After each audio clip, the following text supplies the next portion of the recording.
Welcome back, or perhaps this is your first time here. Either way, you have found a quiet place tonight, and that matters. If you're settling in, lying down, perhaps with the lights already low, perhaps with rain or a fire playing somewhere nearby, then you are exactly where this video was made for. My name does not matter much. What matters is the sound of a calm voice and a story worth drifting through. Tonight's subject is a long one.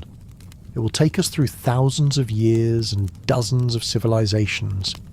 It will carry us slowly from the banks of the Nile to the dusty streets of Rome, from the olive groves of ancient Greece to the stone-walled workshops of Mesopotamia. We're going to talk about slavery, but not the way you might expect. We are going to ask what it actually meant in ancient times, before the world was the world we know now. We are going to ask what it felt like, in the quietest and most ordinary sense, to be a person living inside that system, and what that system looked like from the outside, and from the inside, and from the slow distance of centuries. This is not a comfortable topic, but it is a human one, and we're going to move through it slowly, gently, without flinching, but also without rushing. Because the history of people, even difficult history, even painful history, deserves to be heard with care. So wherever you are listening from tonight, and I am genuinely curious, feel free to leave a comment below letting me know. What country are you in? What hour is it where you are? Are you lying in bed, or sitting in a chair, or drifting somewhere in between? If this channel is something that helps you rest, consider staying with it. A quiet subscription costs you nothing, and it means a great deal. But more than that, I just hope tonight this voice helps you find your way to sleep. Now, let us begin at the very beginning. Imagine yourself standing at the edge of a river. The water is wide and slow, brown with silt carried down from somewhere you cannot see. The air is warm, not uncomfortably so, but warm in the way that ancient places tend to be warm in the imagination, heavy with heat and dust and the smell of vegetation rotting sweetly at the water's edge. There are birds somewhere, a low persistent sound like the world itself is breathing through tall grass. You're standing in the ancient Near East.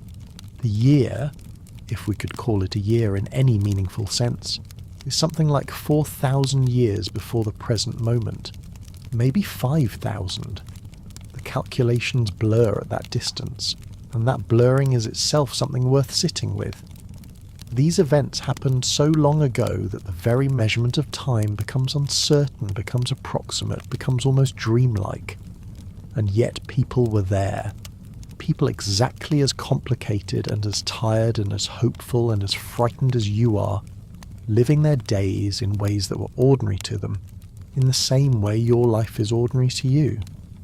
One of the first things historians will tell you about ancient slavery is that it existed almost everywhere. This is not a pleasant fact, but it is an important one. It is not a fact that belongs to one civilization or one people or one moral failure. It is woven into the fabric of human social organisation, going back further than most of our written records can reach. When the first cities were built, those extraordinary early experiments in large-scale human cooperation, slavery was already part of the architecture. It was assumed. It was to those people in those places simply part of how the world was arranged.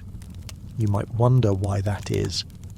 You might wonder how something so obviously cruel, the ownership of one human being by another, could have become so deeply embedded, so quickly and so widely. It is a question worth sitting with, and we will return to it many times tonight. But for now, just settle into the image, the river, the warm air, the sound of distant birds. Somewhere along the bank, a group of people are working. They're moving slowly in the heat, carrying large clay pots filled with water up a gentle slope toward a field of grain. They move without hurry. The pace is set by the heat itself, which will not permit anything faster. Their feet are bare on the warm earth.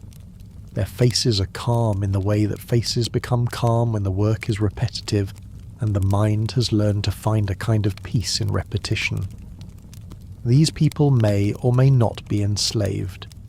That distinction, which matters enormously to us, may have been less cleanly drawn in that world than we tend to assume. This is one of the first surprising things about ancient slavery. The categories were blurrier than we expect.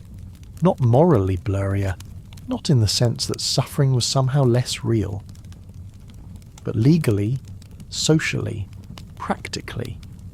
The line between a free person and an enslaved one was in many ancient societies drawn differently than it was in, say, the antebellum American South, and understanding that difference is one of the quiet revelations this topic offers us. Let us move slowly into the earliest records we have. The oldest written records of slavery come from Mesopotamia, from the civilization we call Sumerian, which grew up between the rivers Tigris and Euphrates in what is today southern Iraq. If you close your eyes and try to picture it, try to picture a flat, hot plain, crossed by shimmering rivers that flood seasonally and deposit rich, dark silt across enormous distances. The sky in summer would have been a pale, bleached blue, and the sun would have been absolute, casting short, hard shadows at midday and long golden ones at evening. The towns would have been built of mud brick, a material that was abundant and practical, and that baked hard in the sun but dissolved back into mud when the floods came. The Sumerians had a word for slave. It was the word arad for a male slave, and gim for a female slave. These were functional categories in their record keeping, and the Sumerians were extraordinary record keepers. They pressed their observations into clay tablets with a wedge-shaped stylus, creating the script we now call cuneiform, and they recorded everything: grain deliveries, marriage contracts, legal disputes, trade agreements, temple offerings.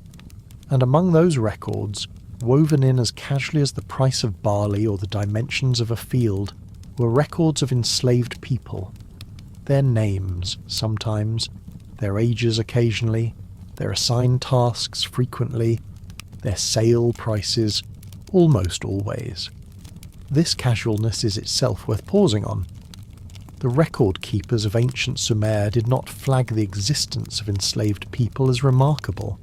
They noted it the way they noted everything else, with the dry efficiency of administrators whose primary concern was accurate accounting.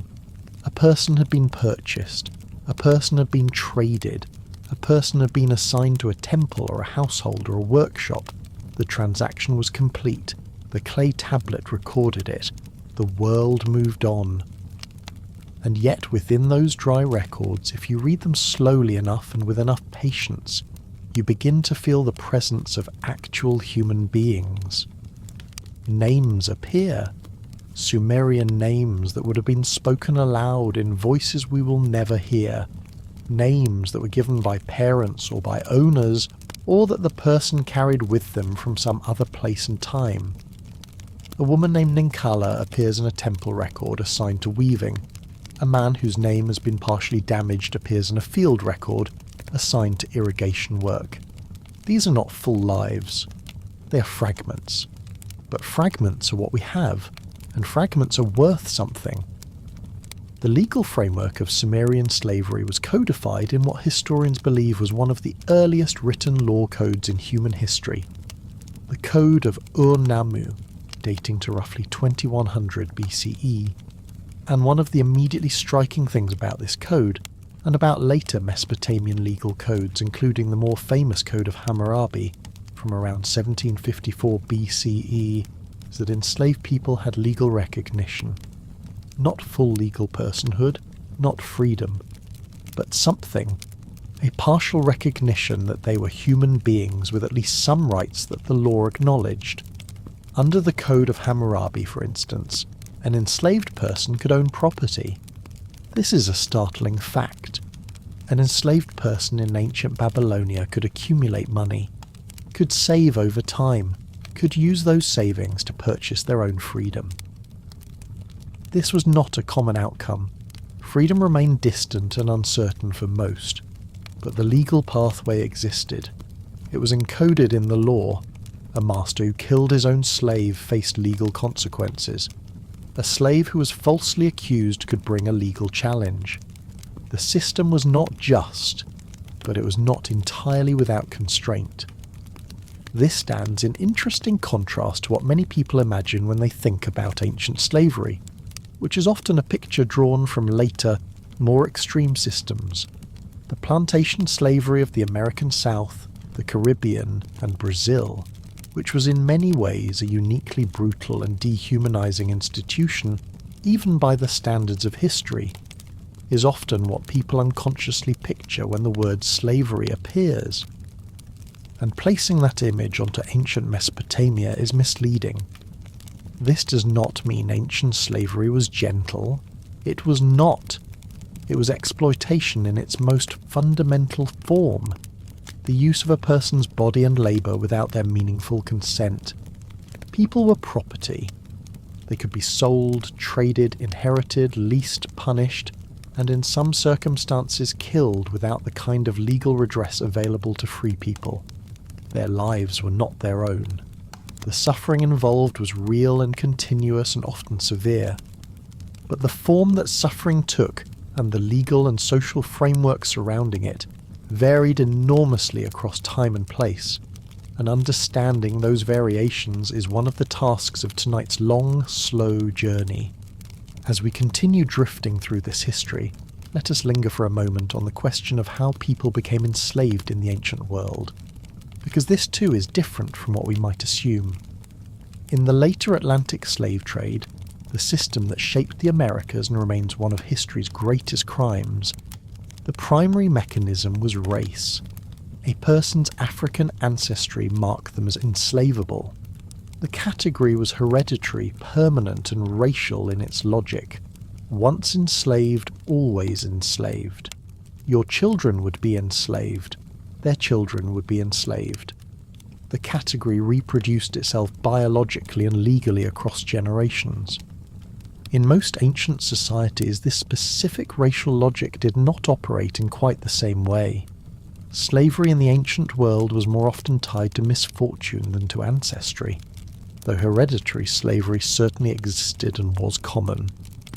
A person became enslaved primarily through one of several routes: military capture, debt, birth to an enslaved mother, sale by a desperate family, or criminal punishment.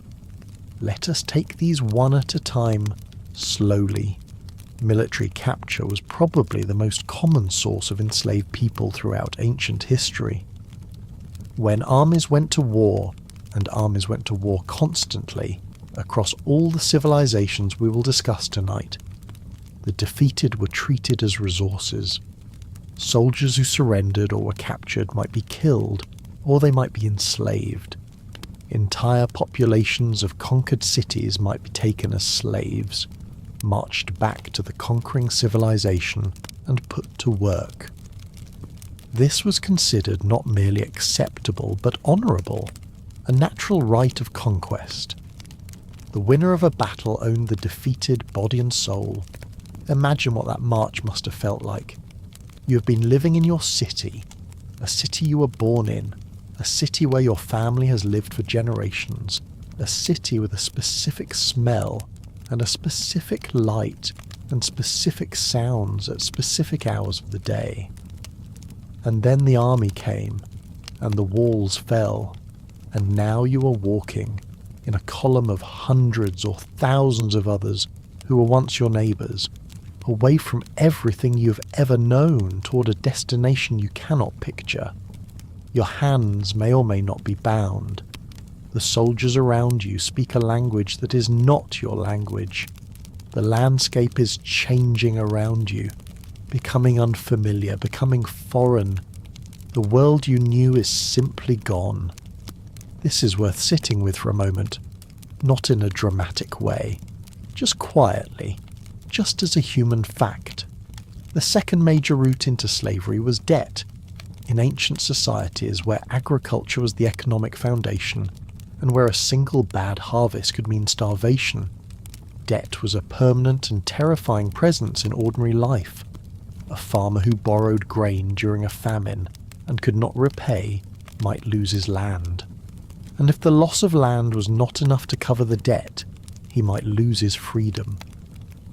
Debt slavery, the temporary or permanent enslavement of a person who could not pay what they owed, was common across the ancient world, from Mesopotamia to Greece, to Rome to China. The word temporary appears in that sentence, and it is worth examining. In some ancient systems, debt slavery was explicitly limited. The Code of Hammurabi again set a maximum period of 3 years for debt slavery. After 3 years of labour, the debt was considered paid and the person was freed. The Hebrew Bible contains similar provisions. The ancient Israelite legal codes prescribed that a Hebrew person sold into slavery due to debt must be freed after 6 years, and on the 7th year released with goods and supplies to help them restart their lives. These were not always followed in practice, of course, but the legal principle of limitation existed. This is one of the ways ancient slavery differed structurally from later systems. It was, for some categories of people in some societies, imagined as a temporary condition rather than a permanent one. A person could fall into slavery and later emerge from it. The category was permeable, at least in theory, at least for some. Birth to an enslaved mother was the third major route, and this one did operate in a more hereditary way. If your mother was a slave in most ancient societies, you were born a slave. The status passed through the maternal line. This created multi-generational enslaved populations who had never known anything but bondage, and who faced the steepest climb toward anything resembling freedom. Debt slavery and capture slavery both carried with them the memory of a prior freedom, a former self, a time before. But a person born into slavery in a Roman household, say, or in the household of a wealthy Athenian, had no such memory. They had always been this.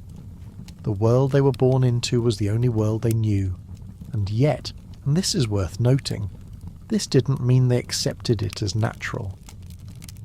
The ancient sources are full of evidence that enslaved people chafed against their condition, resisted, ran away, formed communities of solidarity, held on to cultural and personal identities despite everything. Let the image shift now. Let us move westward along the arc of ancient civilization, away from Mesopotamia and toward the Mediterranean. The air changes, the quality of the light changes. We are moving into the world of ancient Egypt. Egypt is one of the civilizations most commonly associated with slavery in the popular imagination, largely because of the biblical story of the Hebrew enslaved people and their liberation under Moses. And that image, vast crowds of workers hauling enormous stones across a burning desert, is one of the most durable images of ancient slavery in Western culture. But the reality of slavery in ancient Egypt was, as with everywhere, more complicated and more ordinary than that image suggests. The pyramids are the place most people's imagination goes first.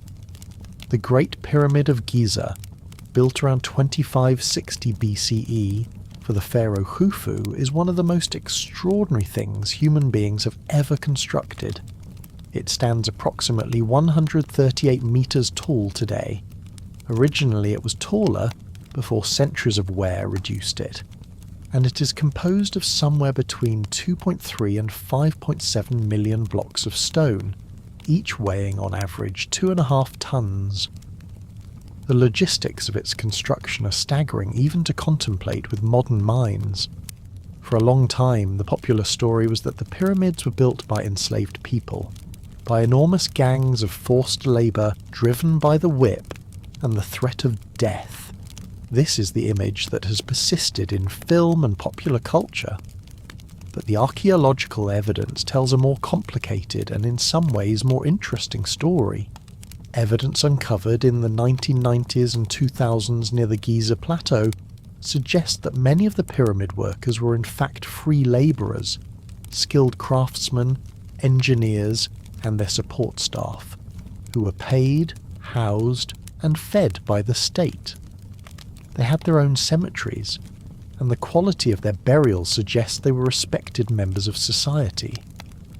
Some were buried with signs of physical stress consistent with heavy labour, but also with signs of medical care, old fractures that had been set and healed, evidence of surgical procedures. These were not people abandoned to die, but workers who were tended when injured. This does not mean enslaved people were not involved in pyramid construction. They likely were, in some capacity. But the image of the pyramids as entirely a product of enslaved mass labour is not supported by the current archaeological record. So what did slavery look like in ancient Egypt? It was present throughout Egyptian history, varying in scale and form across the different dynasties and periods. Enslaved people in Egypt came primarily from military campaigns into Nubia to the south, into the Levant to the northeast, into Libya to the west. Prisoners of war, as elsewhere, became property. They were put to work in households, in fields, in mines, in workshops, in temples. The mines are worth pausing on, because they represent one of the most brutal corners of ancient slavery in Egypt, and in most other ancient civilizations. Gold mines, silver mines, copper mines, salt mines. These were places of extraordinary hardship. The conditions underground were suffocating and dangerous. The work was physically punishing in ways that destroyed bodies quickly. The ancient Greek historian Diodorus Siculus, writing in the 1st century BCE, described the Egyptian gold mines with a kind of stunned detachment that is still affecting to read today. He described men, women and children working in narrow underground tunnels by lamplight, chained, unable to rest, their bodies wasting as they dug gold for a state that regarded them as tools rather than people. There is something about that image. The lamplight underground, the narrow walls of stone, the distant sound of digging, that is worth sitting with in a quiet, meditative way. Not to dwell in suffering, but to simply acknowledge it, to say, this happened. These were human beings. They had names and they had people who loved them, and they were born into a world that decided they were less than what they were. This acknowledgement is part of what makes history worth attending to. Not the drama of it, not the spectacle, just the quiet, persistent fact of human experience across time. Let us rest here for a moment. You are perhaps beginning to feel the first quiet loosening of the day's tensions, the weight of thought settling a little, the body remembering its tiredness. This is good. This is what we are here for. If you've been listening for a while and this is helpful to you, if this kind of slow, careful journey through history is something that helps you rest, consider pressing the like button before you close your eyes. It is a small thing, and it costs you almost nothing, but it helps this channel reach more people who might need exactly this. No pressure, no urgency, just a quiet invitation, and then we continue. We were speaking of Egypt, and the mines, and the long, ordinary suffering of enslaved people in the ancient world. Let us broaden our view now. Let us step back and look at Egypt not just in isolation, but as part of the larger ancient world, a world where civilizations traded not only goods but people. One of the things that made ancient slavery different from the later Atlantic system was the degree to which it crossed ethnic and national lines in all directions. In the Atlantic slave trade, the flow was almost entirely one-directional, Africans to the Americas, overwhelmingly, with racial categories hardening around the transaction. In the ancient world, the flow went everywhere. Greeks enslaved other Greeks, Romans enslaved Romans, Mesopotamians enslaved Mesopotamians. People were enslaved not primarily because of where they came from, but because of what had happened to them, because their city had been conquered, or their debt had come due, or their parents had been born into bondage. This meant that in a city like ancient Alexandria, or ancient Athens, or ancient Rome, you might walk through the slave market and see people from a dozen different places, from northern Africa, from the Black Sea region, from the mountains of what is now Turkey, from the forests of what is now Germany, from the islands of the Mediterranean, from the plains of Persia. The enslaved population was diverse in a way that reflected the military reach of the civilization doing the enslaving rather than any single racial or ethnic target. In ancient Rome, for instance, which we will spend considerable time with tonight, enslaved people came from everywhere. After the Roman conquest of Greece in the 2nd century BCE, vast numbers of Greek people were enslaved and brought to Rome. This was historically significant in a complex way, because many of these enslaved Greeks were highly educated. Teachers, philosophers, physicians, administrators. They came from one of the most intellectually sophisticated civilizations the world had ever produced, and they brought their knowledge and their culture with them into Roman households, where they often occupied positions of surprising influence. The Roman writer and statesman Cicero had an enslaved secretary named Tiro, who was so skilled and so trusted that Cicero eventually freed him and considered him a close friend. Tiro went on to invent a system of shorthand that was used in the Roman world for centuries. He outlived Cicero, who was murdered during the political chaos of the late Roman Republic, and may have been responsible for preserving many of Cicero's letters and speeches for posterity. This is one of the strange paradoxes of ancient slavery. The system was capable of producing, through the accident of its operations, relationships of genuine affection and intellectual partnership alongside its more common relationships of brutal exploitation.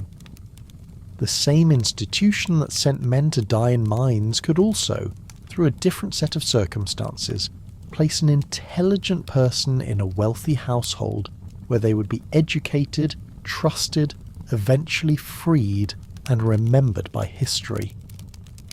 The coexistence of these two realities, the extremes of cruelty and the occasional possibilities of dignity, is one of the things that makes ancient slavery so difficult to summarize in simple moral terms. It defies easy categories, and yet the difficulty of categorizing it does not diminish its essential injustice. A system in which a person's life, labor, and body are owned by another person, however that ownership is exercised in any given case, is a system that denies something fundamental about what human beings are. Let us drift now into the world of ancient Greece. The landscape shifts in the imagination, less flat than Mesopotamia, less desert than Egypt, cut instead with mountains and sea and the particular blue light of the Aegean. There are olive trees. There are small stone terraces on hillsides planted with grapevines. The sea is visible from almost everywhere, silver grey in the early morning and deepest blue at noon, and sometimes almost purple at dusk. Ancient Greece. And here we must be careful, because ancient Greece was never a single unified place, but a collection of independent city-states, with sometimes radically different cultures and laws, was profoundly, structurally dependent on enslaved labour. This is one of the uncomfortable facts about one of the civilizations most commonly held up as a source of Western ideals. The philosophy, the democracy, the art, the architecture, the literature, all of it was built on an economic foundation that included at its base the labour of enslaved people.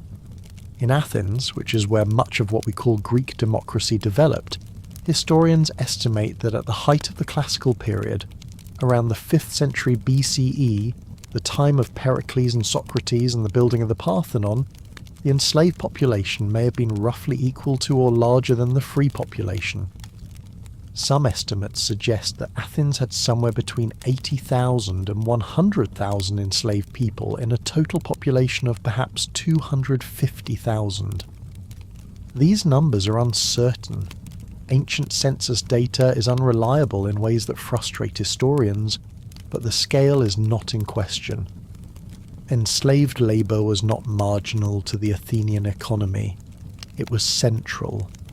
The Athenian silver mines at Laurion, in the southeastern part of Attica, were particularly brutal. These mines produced the silver that funded the Athenian navy, the same navy that defeated the Persian fleet at Salamis in 480 BCE, and that became the foundation of Athenian imperial power.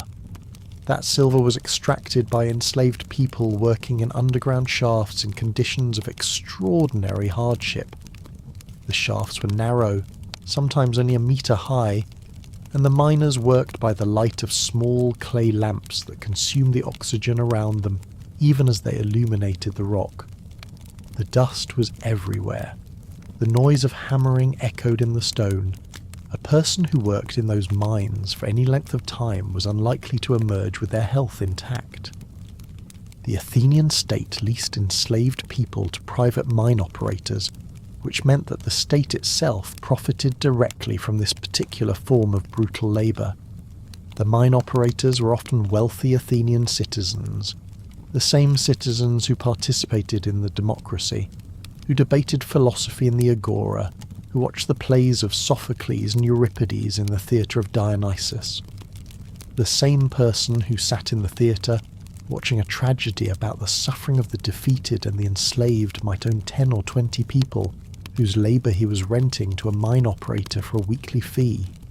This is not unique to Athens, of course. The capacity of human beings to hold contradictory moral positions, to believe in the dignity of the individual while simultaneously treating other individuals as property, is not a Greek invention. It has been one of the constant features of human civilization, including our own. But it is perhaps especially striking in Athens, because Athens produced some of the most searching moral and philosophical thought in human history. Socrates asked questions about justice and virtue that are still asked today. Plato wrote about the ideal state and the nature of the good. Aristotle developed systematic frameworks for thinking about ethics and politics. And Aristotle, one of the most brilliant minds in human history, a man whose thought shaped Western civilization for 2,000 years, wrote that some people were by nature suited to be slaves. He argued that people who lacked the rational capacity for self-governance were naturally fitted for the role of slave, in the same way that some animals were suited to labour and others to domestication. This was not embarrassment or cognitive dissonance. This was considered systematic argument by one of the sharpest analytical minds of the ancient world. The argument is wrong. It was wrong when Aristotle made it, and the wrongness is legible even from within Aristotle's own philosophical framework, as later thinkers demonstrated. But the fact that it was made, that the greatest philosopher of antiquity could look at the enslaved people around him and construct a philosophical justification for their condition, is a reminder of the extraordinary power of systems to shape what intelligent people allow themselves to see. The daily life of an enslaved person in ancient Athens varied enormously, depending on what role they occupied. There was no single slave experience in Athens any more than there is a single experience of poverty or wealth in any modern city. The range of conditions was extreme. At one end there were the mine workers, living in camps near the mines, working in conditions that were as close to a slow death as the ancient world could manage. Their lives were short, their suffering was continuous, and their social position was as low as the ground they dug.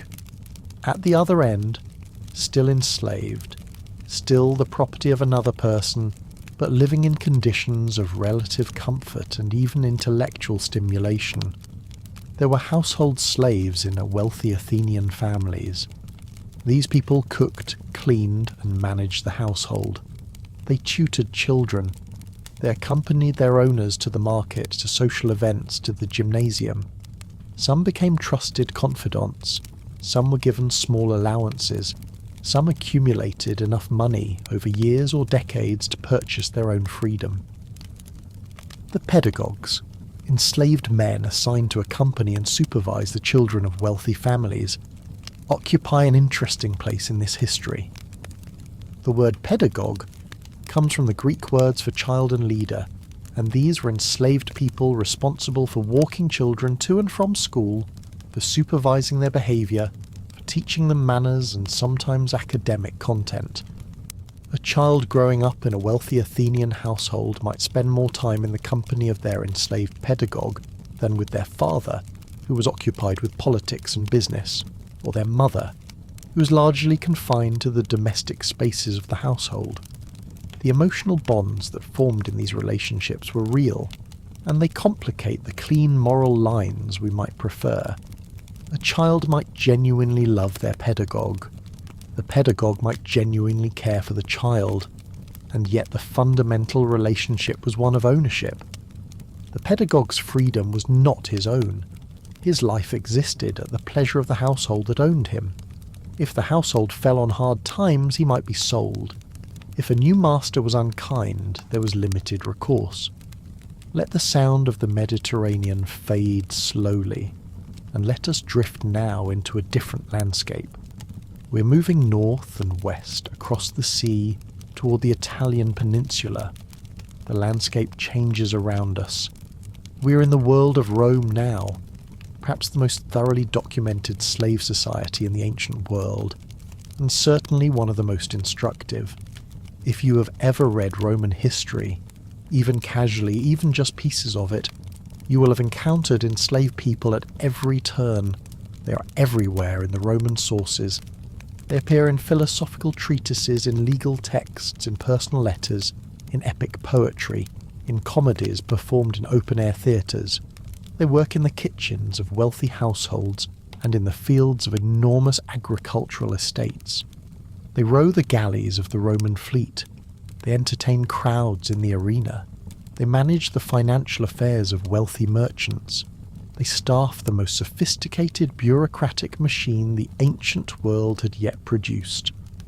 Rome's relationship with slavery was enormous in scale and astonishing in complexity. At the height of the Roman Empire, historians estimate that between 10 and 15% of the total population of the empire were enslaved people, perhaps 7 to 10 million people out of a total population of roughly 70 million. In the Italian heartland, the proportion was higher, perhaps as much as 30 or 35% of the population. In some rural agricultural areas, it may have been even higher than that. This was not a coincidence or an accident of history. It was the direct result of Roman military expansion. Every time Rome conquered a new territory, it generated new enslaved people. The Gallic Wars of Julius Caesar, fought between 58 and 50 BCE, are estimated to have enslaved somewhere between 500,000 and 1 million people from what is now France. These were not abstractions. These were farmers and craftsmen and warriors and mothers and children, uprooted from the places they knew and transported to a civilization that spoke a different language, worshipped different gods, and regarded them as property. The transportation itself was brutal. Enslaved people were marched long distances in chains. They were packed onto ships in conditions that were dangerous and dehumanizing. They arrived in Rome or in other Roman cities disoriented, exhausted, frightened, and entirely without resources. They were then sold in markets, places that operated with the brisk efficiency of any other commodity market, where buyers examined the bodies and the teeth and the apparent health and skills of the people being sold and made their calculations accordingly. The Roman slave market is one of those details of ancient life that is worth imagining slowly, because it forces a particular kind of confrontation with what slavery actually meant. A person standing on a platform being examined by strangers who are deciding how much they are worth. The price determined not by who the person was, their relationships, their history, their knowledge, their dreams, but by their physical condition, their apparent age, their demonstrated skills, and the current supply and demand in the market. The reduction of a human being to a commodity price is one of the most morally clarifying images in this history, and yet even at the moment of sale, the complexity persists. A buyer who needed a skilled accountant would pay more for someone who could demonstrate that skill, and would have an incentive to keep that person relatively well and to deploy their skills effectively. A buyer who needed physical labour for an agricultural estate might pay less and treat the person accordingly. The market created wildly divergent outcomes based on the contingent accidents of who you were and what you happened to be good at. Let us spend some time in the Roman household now, because this is where the majority of enslaved people in the city of Rome itself lived and worked. The Roman household, the domus in the city, or the villa in the countryside, was organised around the concept of the familia, which in Roman law meant not just the nuclear family, but the entire household under the authority of the paterfamilias, the male head of the household. The paterfamilias had, in early Roman law, nearly absolute authority over everyone in his familia: his wife, his children, his freedmen, and his enslaved people. This authority was called patria potestas, and it was both comprehensive and, over time, moderated by legal and social evolution. Enslaved people in a wealthy Roman household occupied a range of roles. At the top of the hierarchy, and yes, there was a hierarchy, were those in positions of significant responsibility and relative comfort. The villicus was the enslaved manager of an agricultural estate, responsible for overseeing the labour of other enslaved workers, managing the farm's accounts, and reporting to the master. The atriensis was the head of the household slaves in the urban domus, responsible for the smooth running of the house and the management of the other domestic staff. These positions required intelligence, trustworthiness, and organisational skill, and they were often rewarded with better living conditions, more autonomy, and greater likelihood of eventual manumission. Below these senior positions were a large number of more specialised roles: the personal secretary who managed correspondence and kept records, the tutor who educated the children, the physician who tended to the family's health and illnesses, the cook who in a wealthy household might be extraordinarily skilled and highly valued, the hairdresser who attended to the lady of the house, the body slave who accompanied the master everywhere he went, the doorkeeper who controlled access to the house, the litter bearers who carried the wealthy through the streets of Rome in a sedan chair, because the streets of ancient Rome were crowded, noisy, and unpleasant to walk. The litter bearers are a detail I find worth dwelling on. The streets of Rome were extraordinarily busy, narrow, unpaved in many areas, crowded with people and animals and vendors and the endless noise of commerce and daily life. The smell would have been intense, a mixture of food cooking, animals, sewage, bodies, incense burning at street shrines, and the particular dusty mineral smell of the city's stone.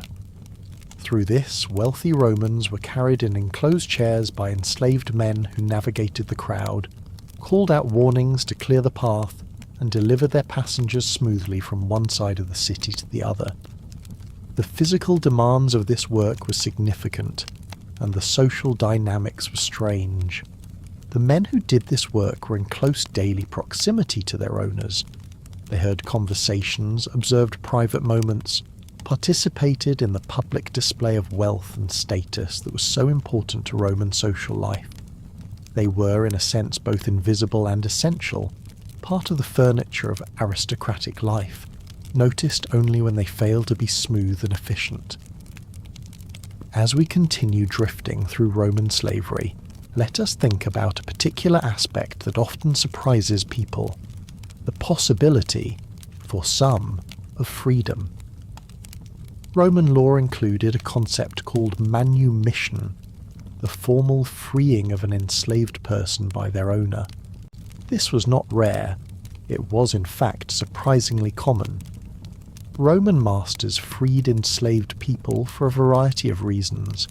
because they had served faithfully for many years, because they had developed a personal bond with the family, because the master wanted to reward skill or loyalty, or sometimes simply because freeing a long-time servant was considered a dignified and socially admirable act.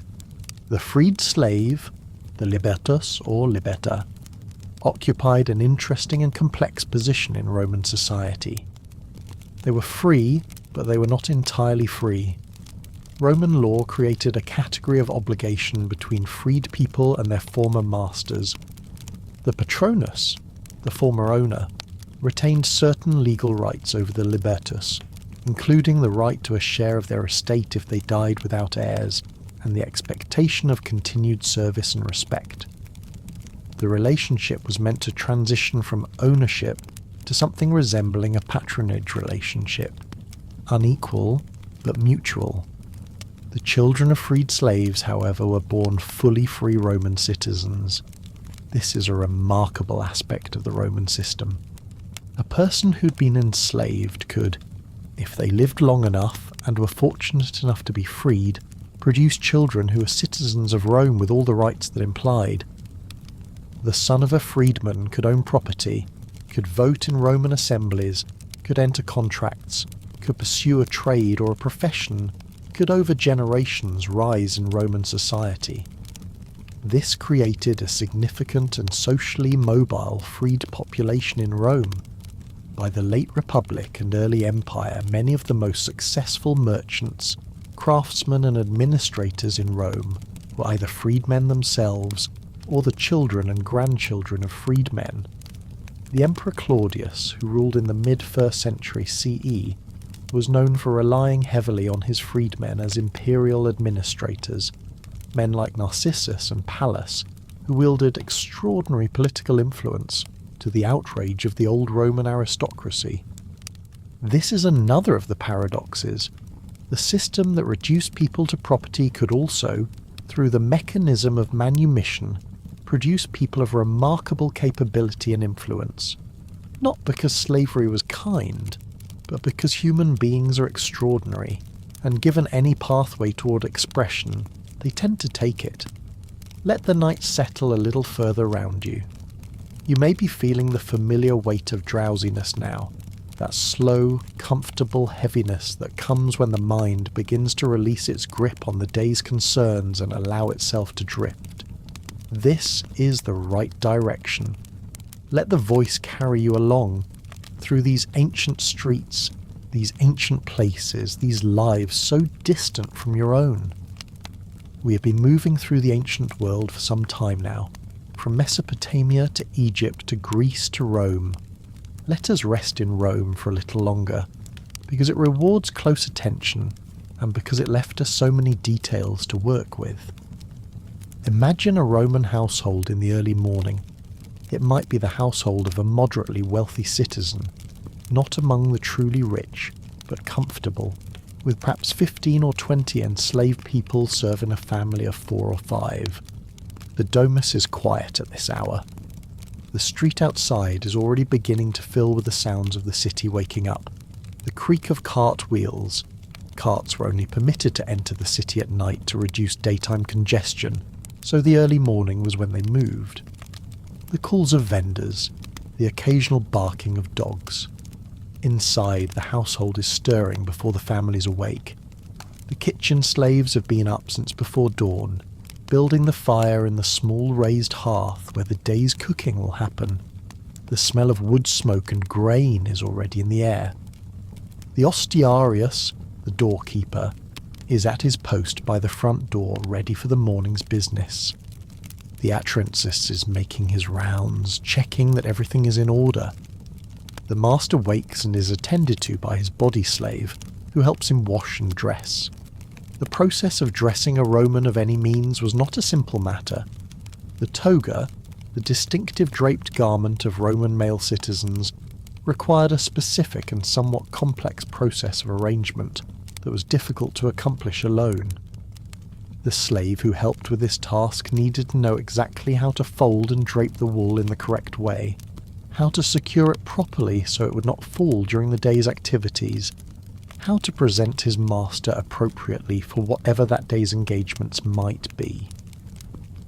A Roman of means might have a significant morning calendar, clients who came to pay their respects in the formal greeting ritual called the salutatio, business partners to meet, legal matters to attend to, perhaps a visit to the forum where so much of Rome's political and commercial life happened. Through all of this, enslaved people moved around him like a kind of elaborate social machinery, facilitating everything, smoothing every interaction, managing every detail. And in the evening, back in the household, if the master was entertaining, as wealthy Romans frequently were, the full range of the household's enslaved staff would be deployed. Slaves who served at table, moving silently between the couches on which the guests reclined, removing dishes, pouring wine diluted with water, providing the elaborate progression of courses that a formal Roman dinner required. Musicians, perhaps, entertainers, the anagnosts, the reader, who might read aloud from a literary work while the guests ate and conversed, providing a background of culture and refinement. The Roman dinner party, the convivium, was one of the great social institutions of Roman life. It was a place for the display of wealth, cultivation, and social connection, and it was entirely dependent on enslaved labour. The food had to be prepared by skilled cooks. The wine had to be selected and mixed by people who knew what they were doing. The service had to be smooth and unobtrusive. The entertainment had to be calibrated to the mood of the gathering. All of this required skill, and all of it was provided by people who had no choice about being there. There is a Roman philosopher whose name you may know, Seneca. He was a wealthy Stoic philosopher, a playwright, and for a time the tutor and advisor to the Emperor Nero. He was also a man of great internal contradiction, as wealthy philosophers often are. He wrote at length about the nature of virtue and the importance of treating all human beings with dignity, and he owned hundreds of enslaved people.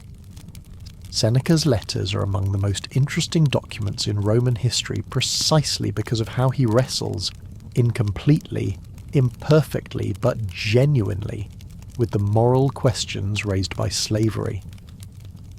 In one of his letters to his friend Lucilius, he wrote about his own enslaved people with a directness that was unusual for his time. He described sitting down to eat with them, conversing with them, treating them as human beings. He argued that enslaved people and free people were equally capable of virtue and vice, equally subject to fortune, equally human in everything that mattered morally. He didn't free them all. He did not dismantle the system.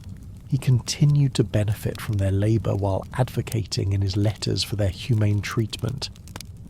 This is a very human kind of inconsistency, the ability to believe something genuinely and to simultaneously fail to act on it completely. Seneca is not a villain for this, but he is not a hero either. He's a man caught inside a system that benefited him, trying to think his way toward a moral position that the system itself would not permit him to fully occupy. His letters are worth reading slowly, in the same spirit in which we are moving through this history tonight, not with judgment, but with attention. They are the record of a brilliant and flawed person trying to see clearly inside a world that made clear seeing very difficult. Let us now turn to a particular aspect of Roman slavery that tends to be underemphasized in popular accounts: the psychological and social dimensions of enslaved life, the ways in which enslaved people maintained their humanity, their identities, their cultures, and their connections to each other. One of the things that made Roman slavery different from some later systems was the relative, and I emphasize relative, tolerance for enslaved people maintaining aspects of their original cultures.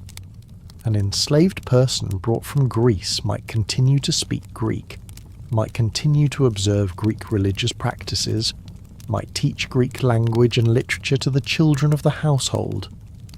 An enslaved person from North Africa might maintain connections to their home culture through shared observances with other enslaved Africans in the same household or neighbourhood. Enslaved people in Rome also formed their own social institutions within the limits available to them.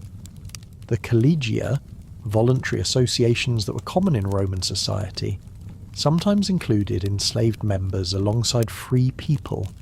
Burial clubs were particularly important. Groups of people who pooled small regular contributions to ensure that when members died, they would receive a proper burial and funeral.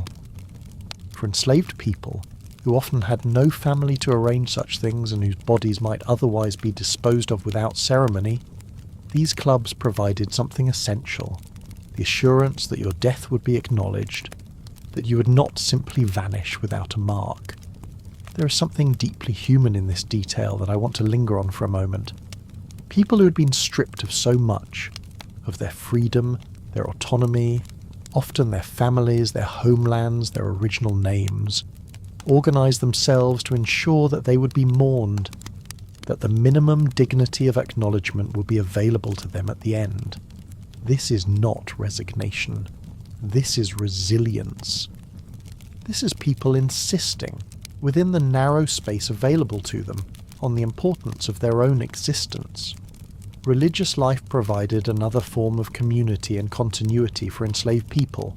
The household gods of Rome, the Lares and Penates, were worshipped by the whole household, enslaved people included. The festivals of these gods were occasions on which enslaved people participated in collective ritual, received special food and sometimes small gifts, and were temporarily exempted from the ordinary rules of social hierarchy. The festival of the Saturnalia, held in December, was the most famous of these, a period of several days during which social hierarchies were symbolically inverted, during which masters might serve food to their enslaved people, and during which there was more laughter and license than usual. The Saturnalia did not change the system. When the festival was over, everything returned to exactly what it had been. But it acknowledged, in a way that Roman society found comfortable and manageable, that the normal order of things was in some sense arbitrary, that the enslaved person serving at table might, in a world of different fortune, have been the one seated at it. The inversion was permitted, even celebrated, precisely because it did not threaten anything real. Now we must speak of something that has appeared at the edge of this history several times already: resistance. Because enslaved people in the ancient world did not simply accept their condition. They found ways, large and small, to push back against it. The most dramatic form of resistance in Roman history was the series of slave revolts that shook the Roman Republic in the 2nd and 1st centuries BCE. These were not small disturbances. They were large-scale military conflicts that required Rome to deploy its legions. The First Sicilian Slave War, which lasted from approximately 135 to 132 BCE, began when an enslaved man named Eunice, a Syrian who had a reputation as a prophet and wonder worker, led an uprising that eventually involved perhaps 70,000 enslaved people across the island of Sicily.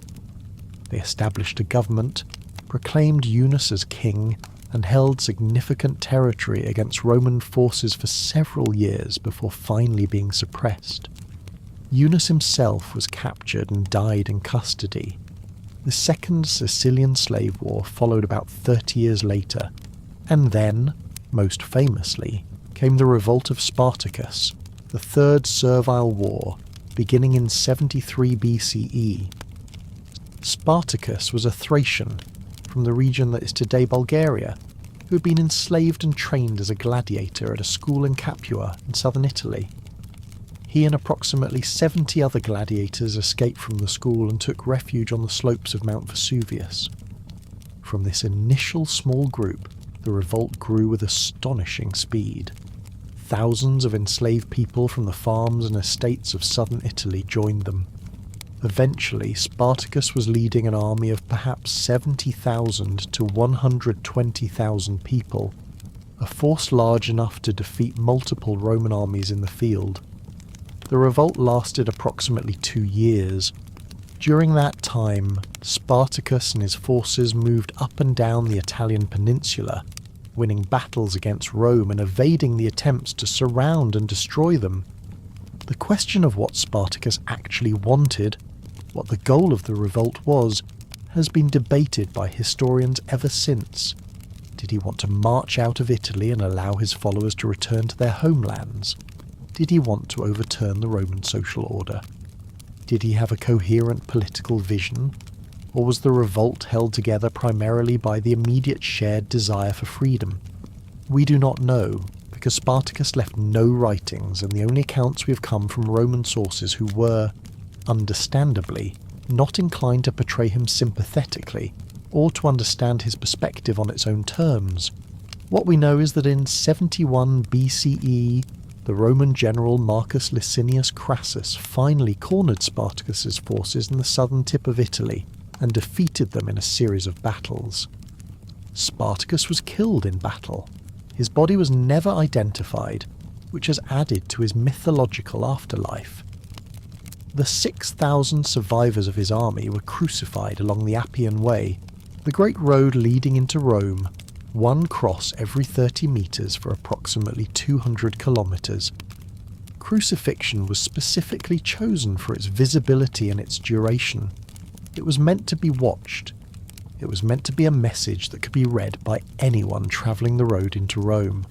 Travellers, merchants, farmers, and especially enslaved people. The message was not subtle.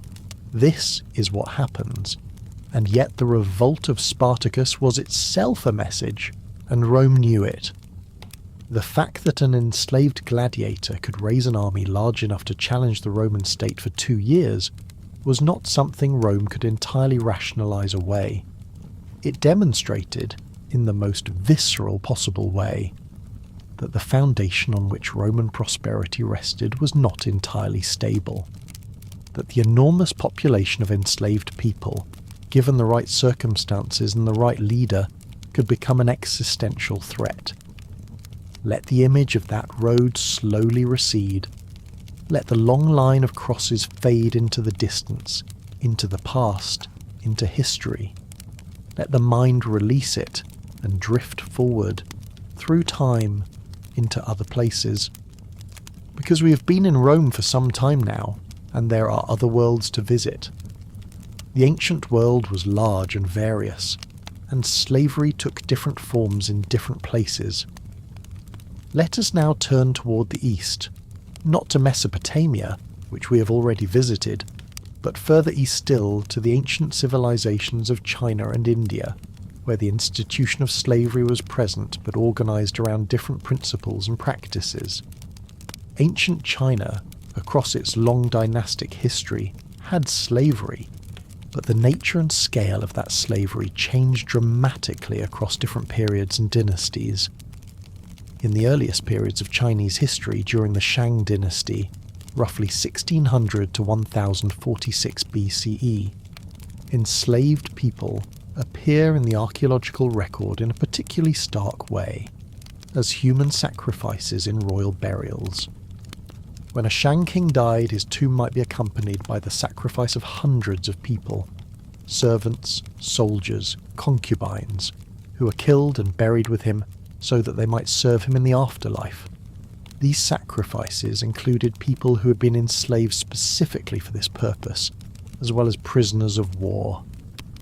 This practice, using enslaved people as a ritual sacrifices, was not unique to China. It appeared in various forms in ancient Egypt, in Mesopotamia, in pre-Columbian Mesoamerica, and elsewhere. It represents perhaps the most absolute form of the logic of slavery, the complete reduction of a person to an object of use, used up entirely in a single transaction with the divine. By the Han Dynasty, 206 BCE to 220 CE, which is often considered the first great unified empire of China, and the period in which many of the foundational structures of Chinese civilization were established, slavery continued but had evolved.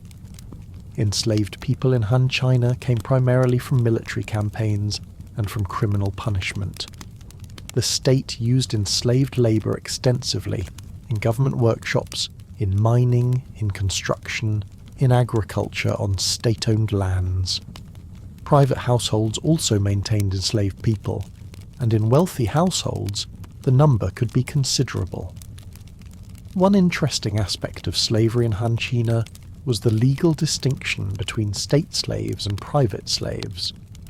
State slaves, guanyu, were considered a more severe category, often consisting of criminals and their families who had been condemned to forced labour as part of a judicial sentence.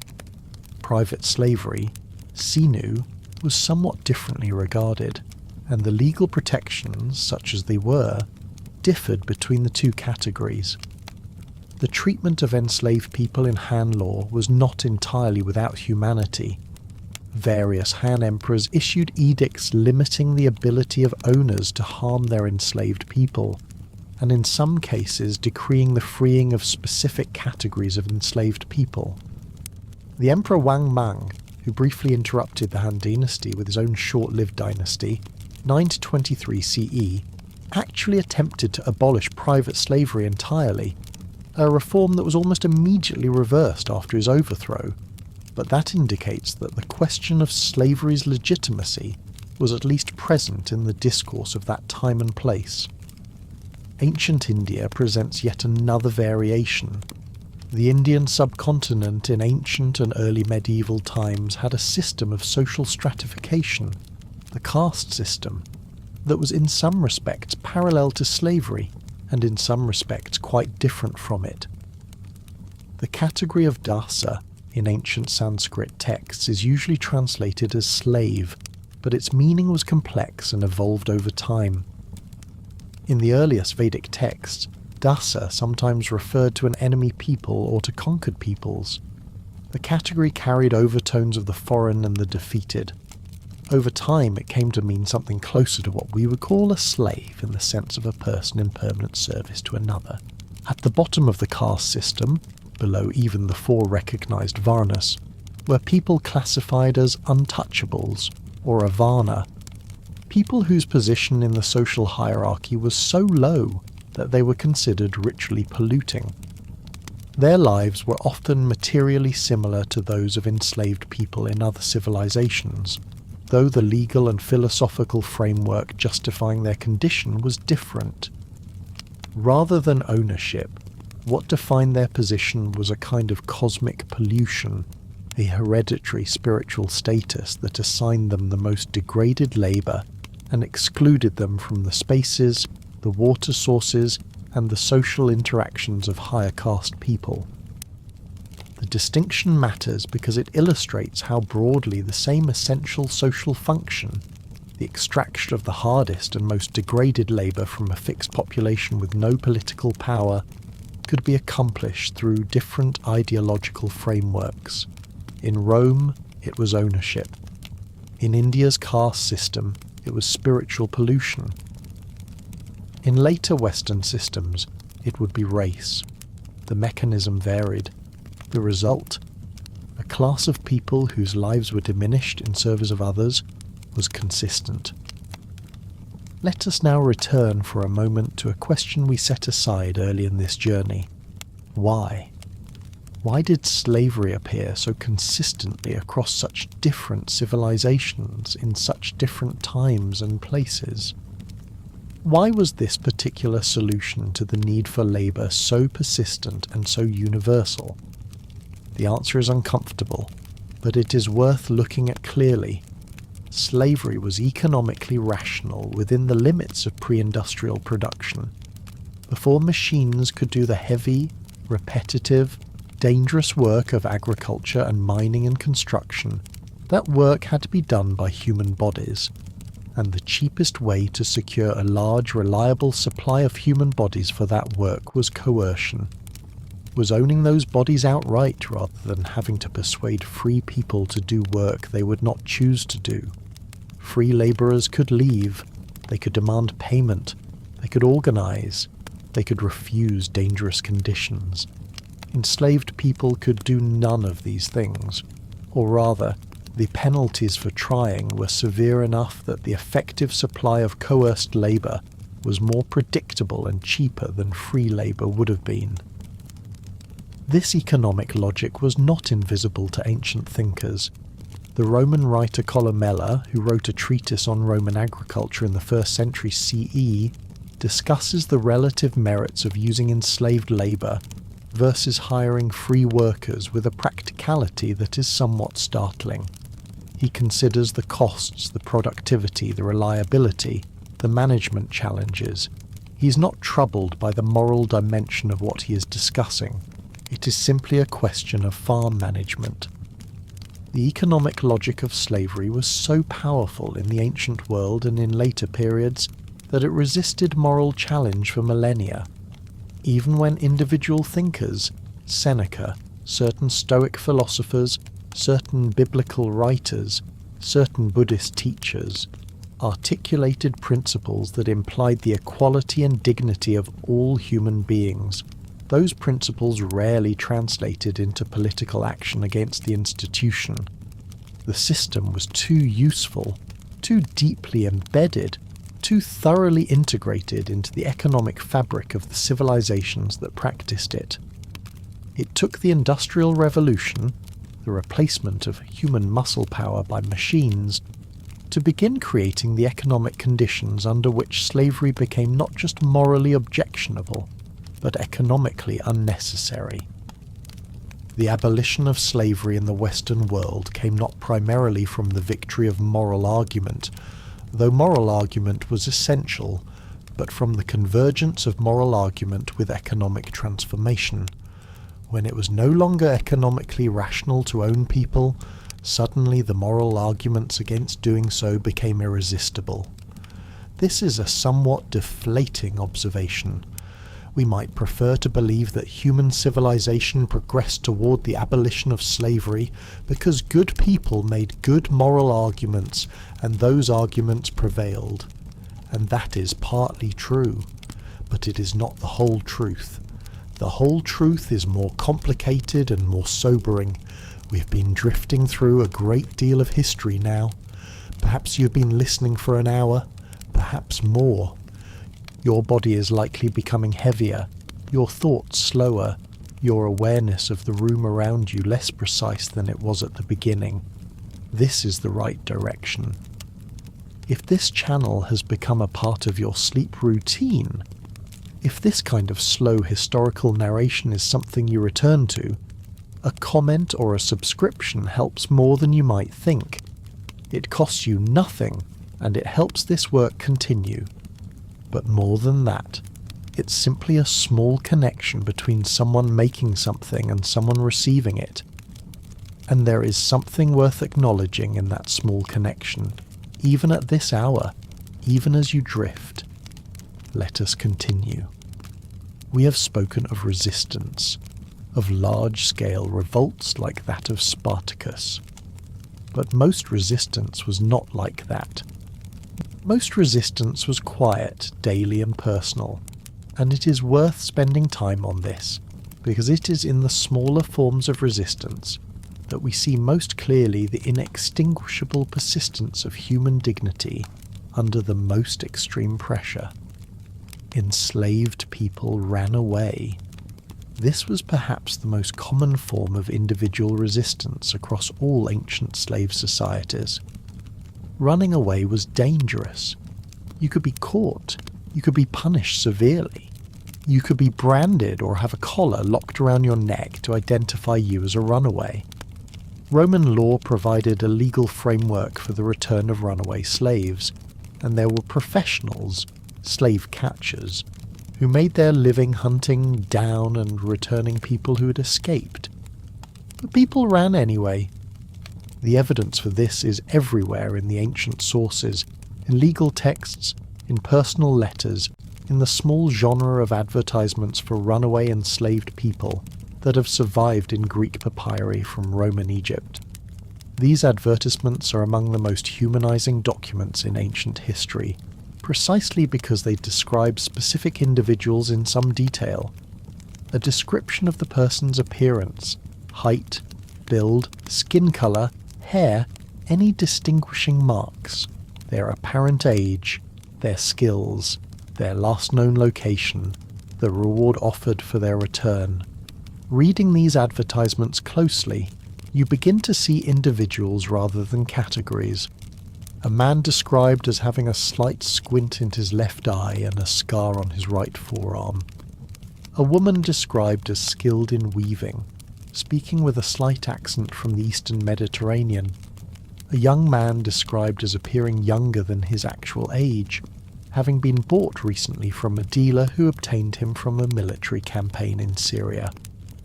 These are fragments of lives. The person who ran away made a calculation that the risk of being caught and punished was worth taking against the chance, however small, of reaching a place or person where they might be safe.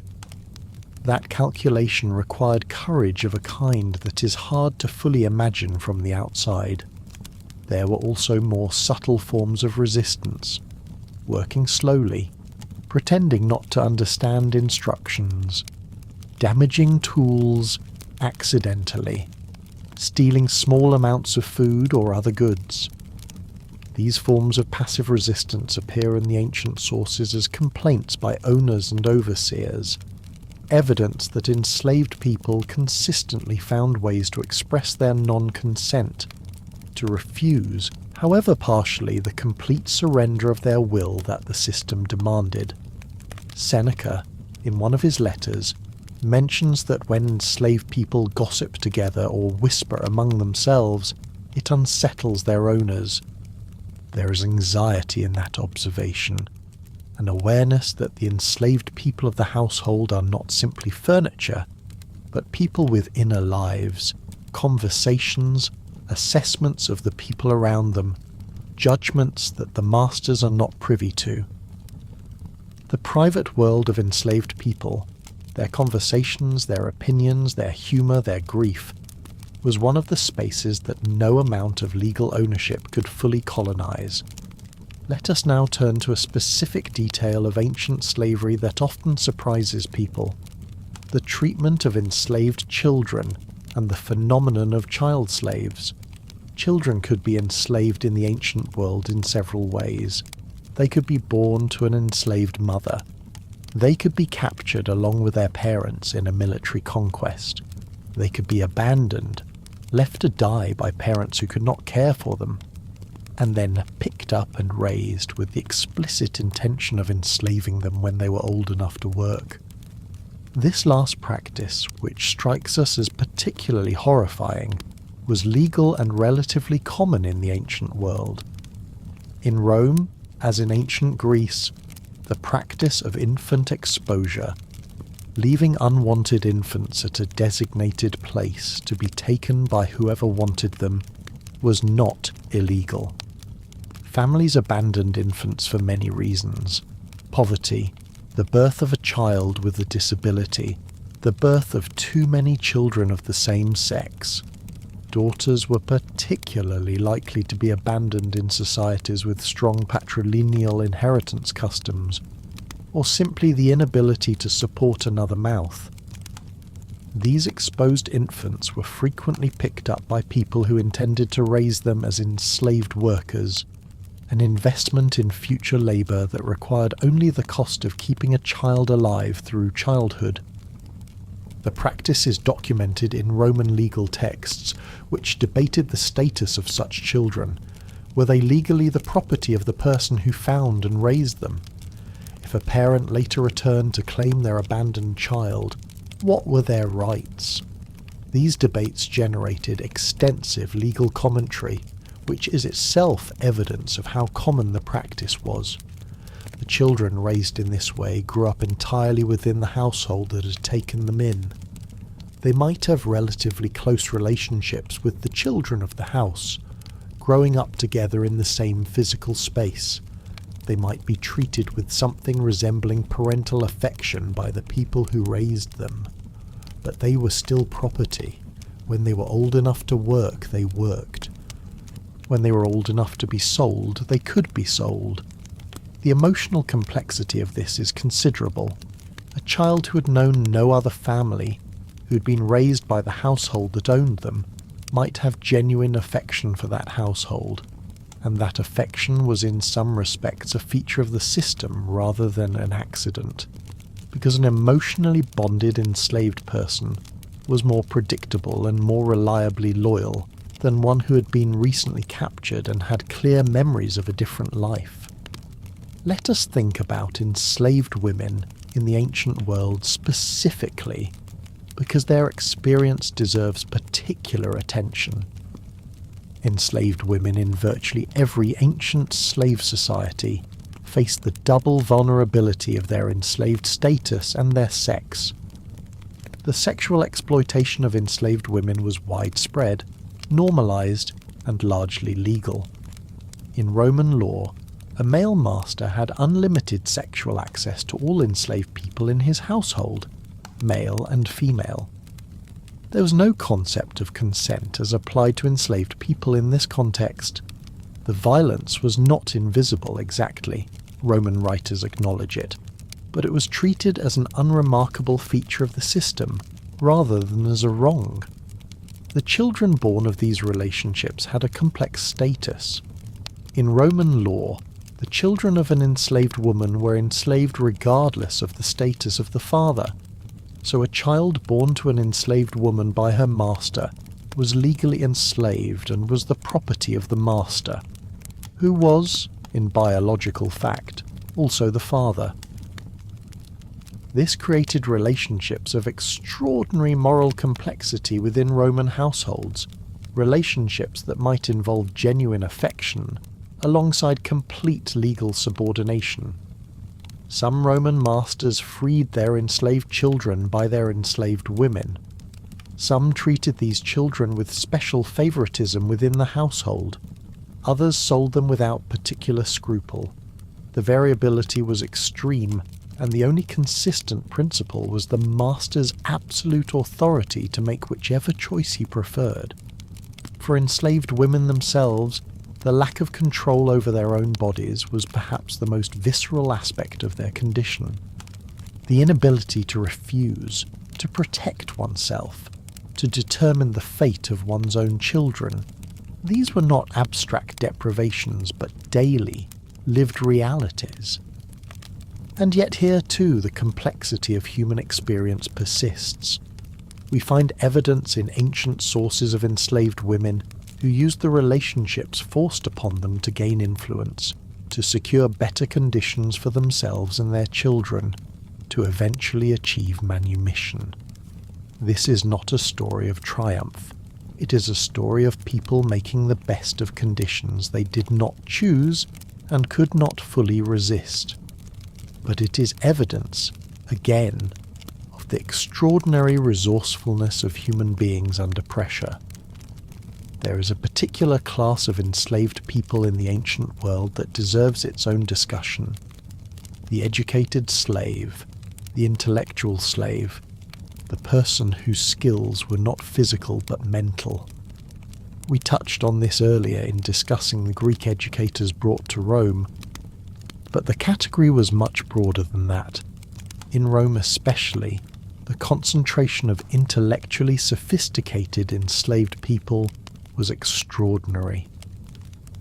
The conquest of the Hellenistic world, of Greece, of the Greek kingdoms of the Eastern Mediterranean, had brought to Rome an enormous number of people who were educated in the highest traditions of Greek learning.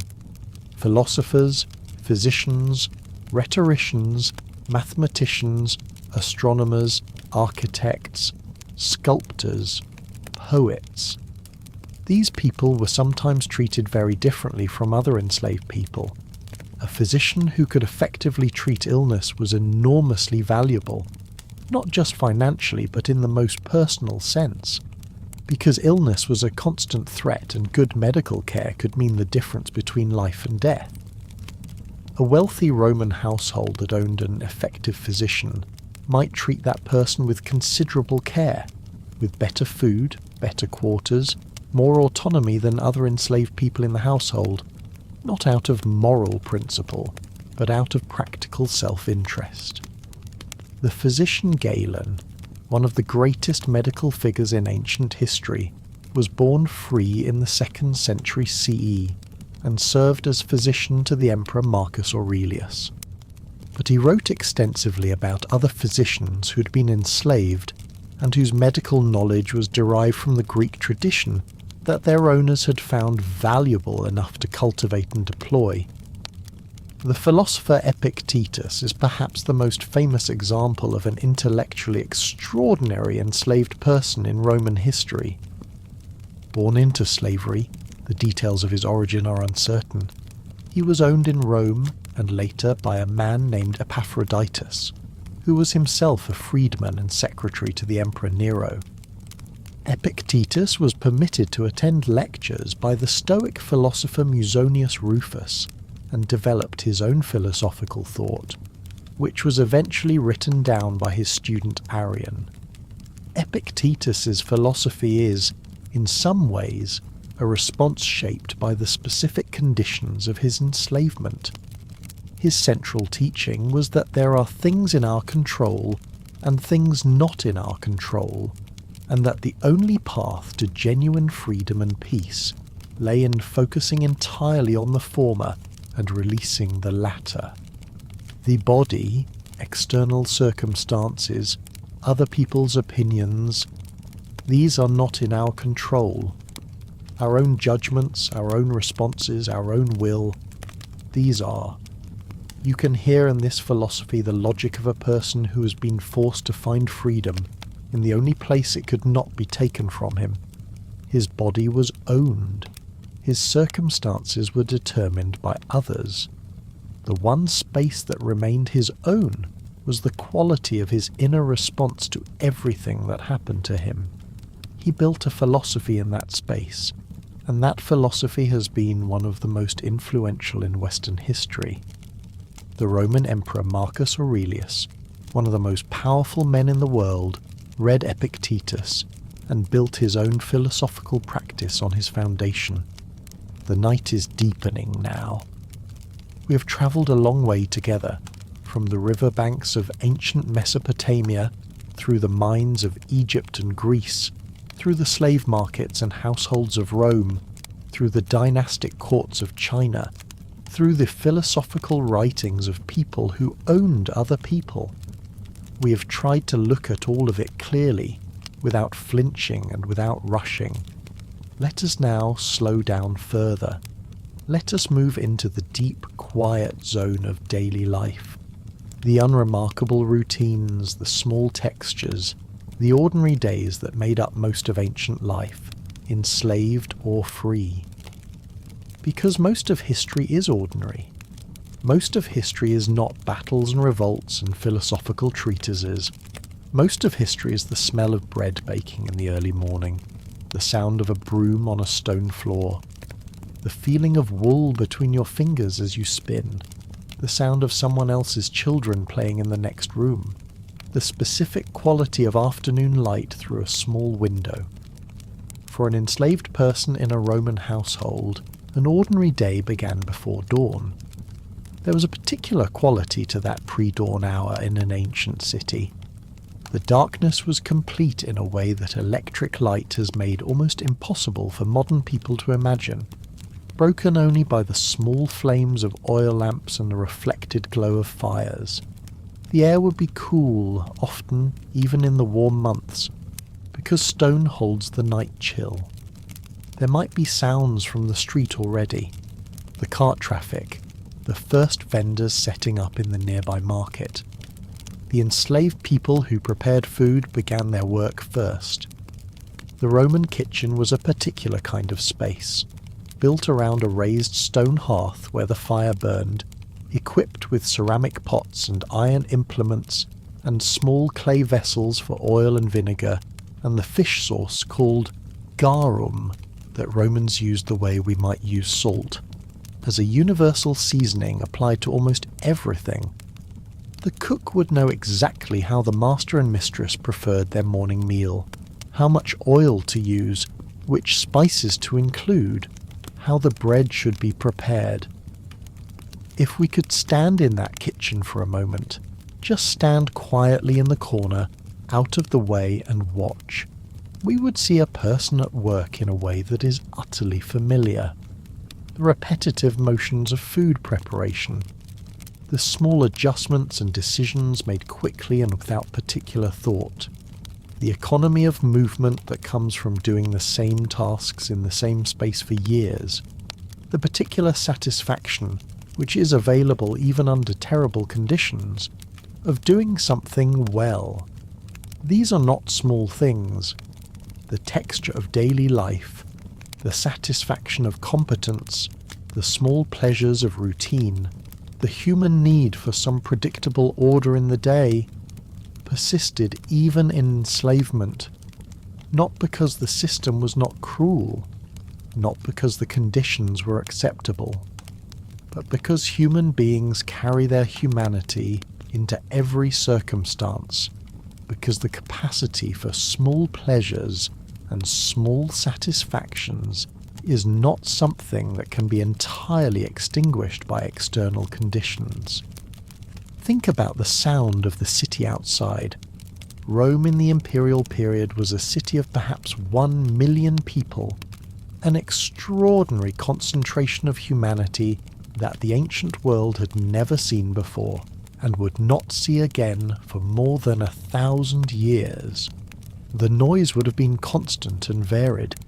Voices in dozens of languages, the sounds of manufacturing, ironworking, carpentry, pottery, textile work all happened in small shops open to the street. The smell of food, the bray of animals, the periodic sound of water from the fountains that distributed water throughout the city from the remarkable aqueduct system. For an enslaved person whose work kept them within the household, the city outside was a constant acoustic presence, heard but not accessed freely. For those whose work took them into the streets, the errand runners, the water carriers, the market buyers, the escort slaves who accompanied their owners through the city was a more complex experience. The streets of Rome were densely social. The small neighbourhood collegia met in the bars and workshops that lined every street. The temple festivals brought crowds out regularly. The public baths, where Romans of almost all classes went daily to bathe, to exercise, to socialise, to conduct business, were places where the usual hierarchies were somewhat softened by the shared nakedness and shared steam and shared physical experience. Enslaved people used the public baths. They went to the market. They participated in limited ways in the street life of the city. And in these spaces they encountered each other, people from the same region, people who spoke the same language, people who had passed through the same slave markets, people who shared the experience of bondage. These encounters were the basis of the informal networks that sustained enslaved communities across the city. The small talk in the baths, the exchange of news and information at the market, the shared observation of a wealthy master's behaviour, noted and discussed later with a dry awareness of the absurdities of the powerful that has been a feature of the powerless in every age. The humour that arises from shared predicament, the intelligence about which households were safe, which masters were cruel, which overseers could be appealed to. These networks were not powerful enough to overthrow the system, but they were real, they were human, they provided something essential: connection, information, community, the sense of not being entirely alone. Let us think about names for a moment. The question of names and naming is one of the quietest but most revealing aspects of ancient slavery. When a person was enslaved, they typically lost their name, or rather, they lost the right to insist on their name. A new owner might give them a new name, a Roman name if they were brought into a Roman household, or sometimes a name that reflected their origin: Cyrus for a Syrian, Gallus for a Gaul, or a name that was simply conventional for enslaved people. Names like Felix, meaning happy, or Fortunatus, meaning fortunate, were commonly given to enslaved people with an irony that might have been conscious or unconscious. The name given by the owner reflected the owner's convenience and the owner's sense of who this person now was, rather than who the person actually was or had been. The loss of a name is a profound deprivation. Your name is one of the most fundamental markers of your individuality, your history, your family connections, your identity. To have that replaced by something chosen by someone else, chosen to fit their convenience rather than your history, is a form of erasure that operates quietly but continuously. And yet, people kept their names privately among themselves. The evidence for this is fragmentary but present. An enslaved person might have an official Roman name used in the household's records and in interactions with the master, and a private name used among themselves and among the other enslaved people they trusted. The private name carried the history that the official name was meant to erase. This is not a small thing. The effort to maintain a private self, to hold on to something that was yours and not your owner's, under conditions of total external control, is one of the most human things in this history. We've been moving through this history for a long time now, and if you are still with me, still listening, still drifting somewhere between wakefulness and sleep, then we've come a long way together. The night has deepened considerably. Whatever light was in the room when you began has probably been reduced to nothing, or to something very small and dim. Let us slow down now. Let us move into the quietest and most meditative part of this journey. We're going to move through the deepest textures of ancient life, slowly, repetitively, in the way that allows the mind to fully release its grip on the day and drift towards sleep. Imagine a small room in a Roman household, not the master's room, not the grand spaces designed for the display of wealth and culture. A small room, simply furnished, lit by a single small oil lamp that burns a faint, wavering yellow light. The walls are plain plaster. The floor is stone, smooth from years of feet crossing it. There is a sleeping pallet, a simple frame with a thin mattress of wool or straw, and perhaps a small chest where personal belongings can be kept. This is where an enslaved person in a Roman household might sleep. The room is small. It might be shared with one or two others. The sound from the house around it, the sounds of the family in their larger rooms, the sounds of the city outside, filters in softly, like the background sound of the world continuing on its way. On the sleeping pallet, perhaps, a person is lying at the end of a long day. The body is tired in the specific way that physical labor makes the body tired, not the agitated tiredness of mental strain, but the deep, heavy tiredness of muscles that have been used completely. The legs ache, the arms are heavy, the eyes closed feel warm and still. Outside, the night city is quieter than the day city. The daytime noise of commerce and crowds has faded, but has been replaced by other sounds. Cartwheels on the stone road, the occasional voice, dogs somewhere. The sound of water in a nearby fountain always running day and night because the aqueducts never stopped. These sounds are familiar. They are the sounds of a specific place, a specific time, a specific life. A life that was not chosen and that could not be fully refused, but that was lived nonetheless, with all the complexity and fullness that life insists on regardless of circumstances. There is something about the sound of water that is particularly calming. The ancient Romans knew this. Their love of fountains and water features was not merely aesthetic, but deeply connected to the psychological value of the sound of water, the way it fills the air with a constant, neutral, self-renewing sound. that the mind does not have to interpret or respond to. Just water, always moving, always the same, always new. Let us think about food.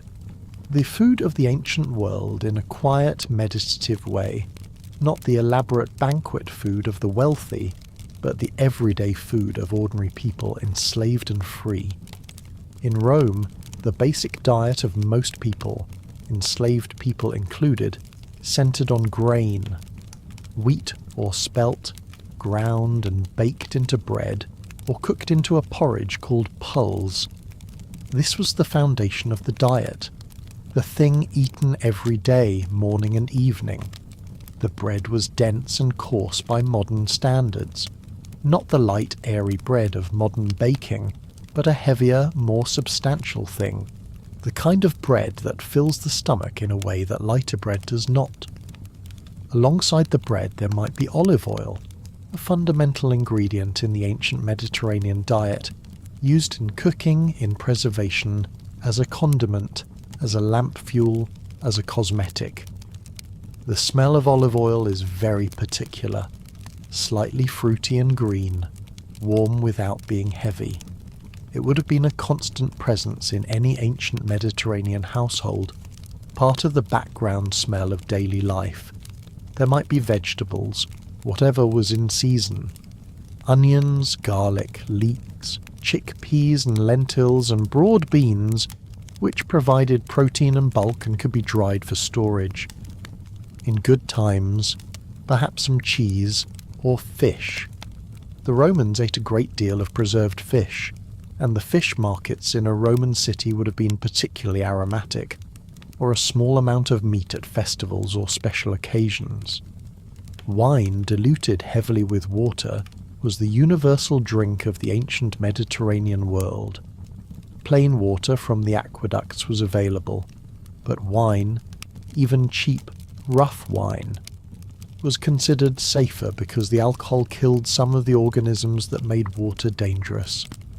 The wine drunk daily by working people and enslaved people would have been nothing like the fine wines that appear in literary accounts of aristocratic dinner parties. It would have been thin and sour and heavily diluted, a background presence rather than a pleasure. The act of preparing and eating food is one of the most universal human experiences. The specific ingredients change across time and culture. The specific combinations change. But the act, the grinding, the measuring, the fire, the smell, the gathering around the table or the hearth, the consumption of something that sustains life, this is consistent across all of human history. It is one of the threads that runs through everything, connecting people who are separated by thousands of years and thousands of miles. An enslaved woman in a Roman household preparing bread in the early morning, and an enslaved woman in a Greek household grinding grain in the afternoon, and an enslaved man in a Mesopotamian palace kitchen preparing a meal for a governor. None of these people knew each other. None of them shared a language or a culture or a specific experience, but they all bent over the same work. They all felt the same heat from the fire. They all existed in the same relationship between food and life, between hands and sustenance, between effort and the daily continuation of being alive. Imagine the texture of grain between your fingers, the slightly rough, sandy quality of cornmeal or ground wheat, the way it flows but also catches, the way it smells, faintly sweet and earthy, the smell of something that was once alive and that will sustain life again. If you rub it between your thumb and forefinger, it makes a sound, very faint, almost below the threshold of hearing, but present. Or imagine the texture of wool, raw, unprocessed wool fresh from the animal, which is greasy and dense and slightly warm-smelling. Or spun wool on a spindle, the twist of the fibre around itself, the even tension that a skilled spinner can maintain across a long thread. Spinning was women's work in most ancient societies. enslaved women spent enormous amounts of time at the spindle and the loom, producing the fabric that clothed households and provided one of the primary commodities of ancient trade. The sound of a loom is rhythmic and repetitive in a way that is deeply soothing. The regular throw of the shuttle, the beat of the heddle, the slight creak of the wooden frame. These sounds were a constant background in ancient households where textile work was happening, which was essentially every household, every day. The sound was as ordinary as breathing. Let the sound of the loom be with you for a moment. The regular rhythm of it, the slight creak, the throw and beat and creak, throw and beat, throw and beat. The thread growing longer, the cloth growing wider, row by row, hour by hour, in the particular timelessness of repetitive work that requires just enough attention to keep the hands occupied and just little enough to allow the mind to drift. Ancient slavery in all its forms was fundamentally about time. The master owned your time, your hours, your days, your years, your life's length as it was available for labour. All of that belonged to someone else.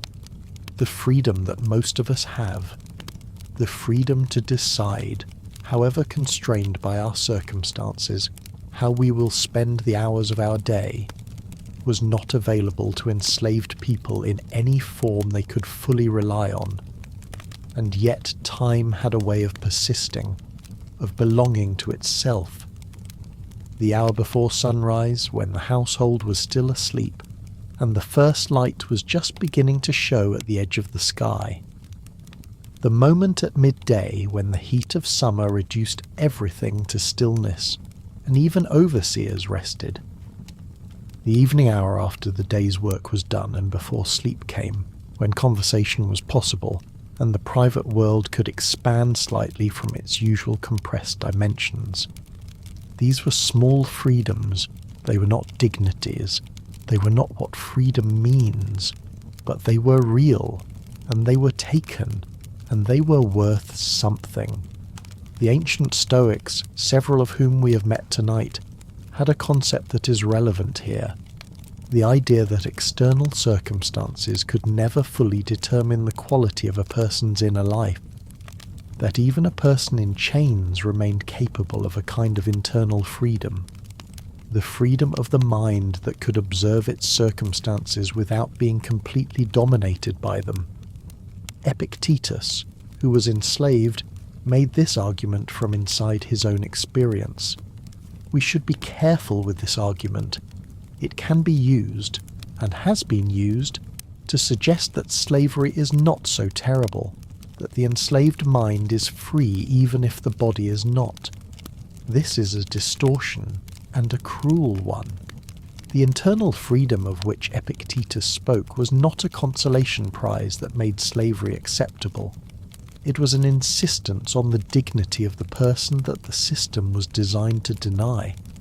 These are very different things. But the argument does point to something true about human beings, that under the most extreme conditions the self persists, that people find the crack in the stone and grow through it, that the capacity for inner life is extraordinarily resilient. This is not a comfortable truth. It would be easier if oppression were simply crushing, if there were no complication. But it is true, and it belongs in this account. Let us visit, briefly and quietly, one more civilization before we reach the deepest part of our sleep journey. We have not yet spent time in the ancient Near East after the fall of Babylon, in the world of the Persian Empire, one of the largest and most sophisticated empires of the ancient world. The Achaemenid Persian Empire at its height, under kings like Cyrus the Great, Darius and Xerxes, stretched from the shores of the Aegean Sea in the west to the Indus Valley in the east, an area of roughly 5 million square kilometres, encompassing dozens of different peoples, languages, religions and cultures. This was, for its time, an extraordinary exercise in managing diversity. Persian policy toward conquered peoples was, by ancient standards, notably moderate. Cyrus the Great is remembered in the Bible for freeing the Jewish people from their Babylonian captivity and allowing them to return to their homeland, a policy that reflected the broader Persian preference for allowing conquered peoples to maintain their religious and cultural practices in exchange for political submission and tax payment. This was not altruism but pragmatism. A diverse empire was easier to manage when it did not require the suppression of local identities, and yet slavery existed in the Persian Empire. The great building projects at Persepolis and elsewhere used coerced labour alongside paid labour. The administrative records of the Persian royal household, clay tablets known as the Persepolis fortification tablets, record rations distributed to workers at the royal court, and some of these workers were clearly in unfree labour categories. What is interesting about the Persian records is that they include what appear to be payment records, even for workers in what might have been semi-enslaved categories, rations of grain and wine distributed according to a wage-like system. This suggests a somewhat different approach to labour management than the chattel slavery of Rome, though the distinctions are difficult to draw clearly across such a distance of time and cultural difference. The Persians also maintained the institution of royal eunuchs, men who had been castrated, often enslaved, and placed in service to the royal household in positions of considerable trust and sometimes power. The eunuch advisors of Persian kings wielded real influence and are figures of some complexity in ancient history. People who'd been subjected to a particularly severe form of physical violation in order to fill a specific social role, but who sometimes used that role to achieve genuine authority and even legacy. The night has deepened considerably now. You've been listening for a long time, and the history has moved through many rooms and many centuries. The voice has been with you through all of it, and now the voice is beginning to slow, and the spaces between ideas are growing wider. Let us return to the simplest possible image: a fire. Not the forge fires or the kiln fires of industry, not the great fires of conquest, but a domestic fire. A small fire burning in a hearth, its light warm and irregular, casting moving shadows on the walls of a simple room.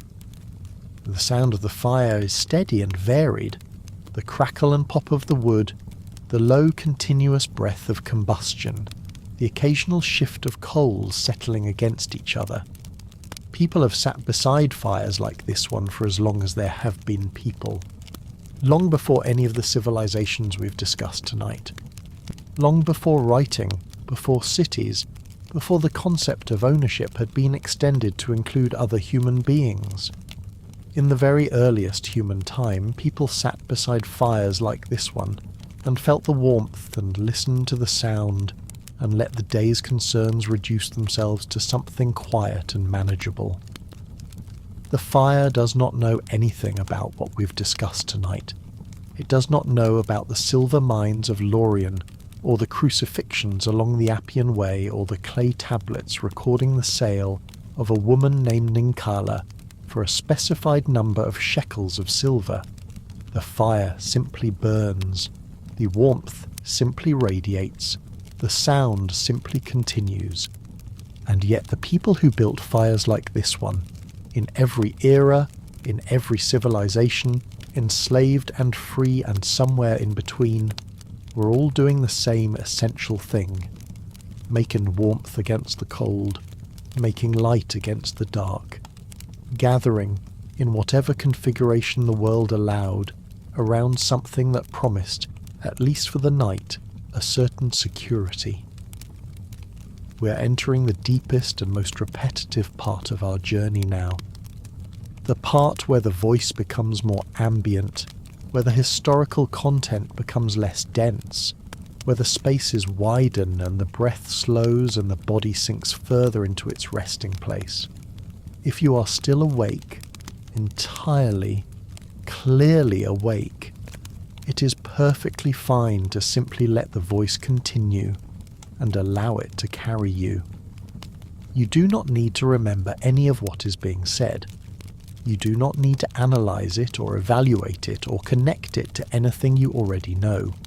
You can simply receive it, the way you receive the sound of rain or the crackling of a fire, as presence, as texture, as company in the dark. Let us think about the movements of daily labour. Slow, repeated movements, the kind that occupy the body without requiring the full attention of the mind.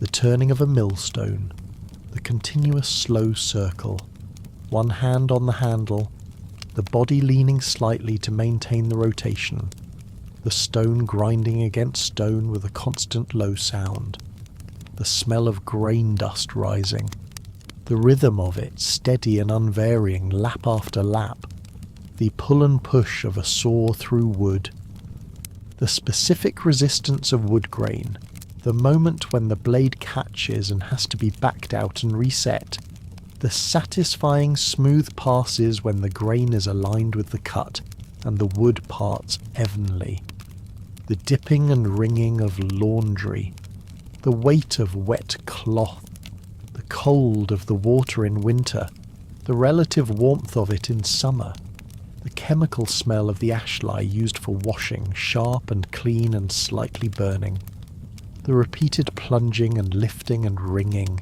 the water running off in sheets, the cloth becoming progressively lighter as the moisture is removed, the mixing of mortar, the heavy drag of the mixing tool through the wet lime and sand and water, the way the material resists and then yields, the smell of fresh mortar, chalky and mineral and somehow ancient even when new, the steady circular motion of mixing, the care of animals, the mucking out of a stable, which is unglamorous work but which has a particular meditative quality, the regular rhythm of it, the fresh smell of the clean straw replacing the soiled, the responsive presence of the animals who are simply there, simply animal, simply themselves.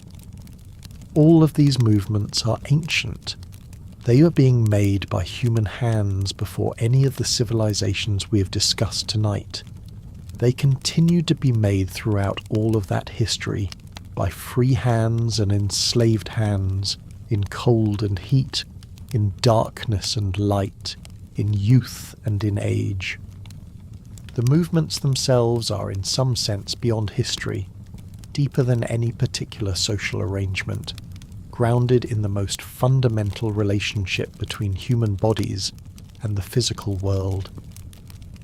Think about stone floors, worn smooth by decades of feet crossing them, the particular smoothness of stone that has been touched by human hands and feet continuously. It develops a quality that new stone does not have, a kind of deep, still shine that comes not from polish, but from contact, from the accumulated presence of all the people who have moved across it. If you put your hand flat on a stone floor that has been walked for centuries, it is cool and smooth in a way that feels almost alive, almost responsive. The walls of ancient rooms, plastered and often painted, the Romans were enthusiastic painters of interior walls, and even modest homes might have painted decorations, geometric patterns, or simple landscape scenes or figures. Over time, the paint acquires the patina of occupation, the slight softening that comes from air and light, and the breath of people living in the space. A room that has been lived in for a long time has a specific quality, something that new construction never quite has, a quality of accumulated human presence. Imagine the smell of such a room, stone and plaster and lamp oil and smoke, and the particular human smell of a space where people sleep and work and eat. Not unpleasant, or rather, not always unpleasant, familiar, in the way that the smell of a childhood home is familiar, specific, irreplicable, the particular olfactory signature of one place in one time, ancient astronomy deserved a mention here in this quiet nighttime space, because enslaved people and free people both looked at the same stars, and the stars were the same stars they are now, or almost the same. The light from the same distant suns, arriving at the same tilted angle, organised into the same ancient patterns. The night sky in an ancient world without electric light was spectacular. This is one of the losses of modernity that is almost impossible to fully appreciate. The darkness of pre-industrial nights and the corresponding presence of the stars. Not the 12 or 20 stars you can see from a modern city, but thousands, tens of thousands. The Milky Way visible as a genuine band of light across the sky, so dense with stars it seemed almost solid. People in the ancient world navigated by these stars. They organised their calendars around them. They told stories about them, projected their myths onto the dark sky in the form of constellations, and they watched them, simply, the way you watch a fire, not for information, not for any practical purpose, but because they were there and they were beautiful and the human eye is drawn to light. An enslaved person at the end of a long day, lying in the open or looking through a small window, or standing for a moment in a courtyard before going inside to sleep, they would have seen the same stars. In their original homeland and in the place of their captivity, if they were far from home, the stars would have been slightly different. Some of the same stars in different positions, some new ones, some familiar ones missing. The stars were a form of connection to a lost place, a kind of letter written in light from the home sky, arriving every night, readable by anyone who knew how to read it. Let us allow the historical narrative to slow further now and simply be with some images. A harbour at dawn. The light not yet arrived, but the darkness beginning to thin. The stars fading, the horizon beginning to distinguish itself from the sea by a barely perceptible difference in tone. The water is dark and still. Small fishing boats are riding at anchor, their hulls dark, their reflections wobbly in the slight movement of the water. On the dock, a few figures are moving. Early risers, fishermen preparing for the day's work, merchants checking on cargo. Their voices are low, carrying across the water without effort. In the city behind the harbour, the first smoke is beginning to rise from breakfast fires. A cockerel crows somewhere. The light continues its slow arrival, the sky moving through a sequence of greys from charcoal to lead to pearl, and then, at the horizon, the first suggestion of warmth. Not yet colour, not yet orange or gold, just a slight warmth of tone that distinguishes the east from every other direction. This is how mornings have always begun, every morning in every century. This particular morning is somewhere in the ancient world, perhaps Carthage, perhaps Alexandria, perhaps the harbour of Ostia outside Rome, perhaps the port at Corinth. The specifics are less important than the general, which is this. Morning arrives, day by day, regardless of what the day will bring, regardless of the conditions of the people who watch it arrive. The light comes the same way for everyone. Think about cloth, the feel of well-worn linen, the way old linen softens to a particular smoothness that is unlike any other textile, a smoothness that is almost cool to the touch, even at room temperature, that moves easily against the skin, that breathes. Linen was one of the primary textiles of the ancient world, made from flax that was grown, harvested, retted in water to break down the fibres, dried, beaten, combed, spun, and woven. A long process involving many hands. The production of cloth was one of the most common forms of labour assigned to enslaved women throughout the ancient world. In Mesopotamia, in Egypt, in Greece, in Rome, everywhere, cloth production was a primary occupation of enslaved workers, particularly women. Temple workshops in ancient Mesopotamia housed hundreds of women engaged in textile production. Roman households assigned their female enslaved workers to spinning and weaving as a matter of course. There is something in this detail that is worth dwelling on. The cloth that clothed the ancient world, including the cloth that clothed the wealthy people who owned other people, was made by the hands of the enslaved. The toga that Cicero wore when he argued his famous cases in the Roman courts, the fine wool garment of a wealthy Greek merchant, the linen robe of an Egyptian priest, all of it, or much of it, produced by hands that were not free. The intimate relationship between a garment worn against the body and the labour that produced it, invisible, unacknowledged, entirely taken for granted, is one of the quieter ironies of this history. The powerful wore on their bodies the work of the powerless. The free clothed themselves in the labour of the enslaved. And this was so normal, so entirely ordinary, that it required no comment. We're very deep into the night now. The voice is moving more slowly. The gaps between ideas are wider. The breath in the room has settled. Let us think about water.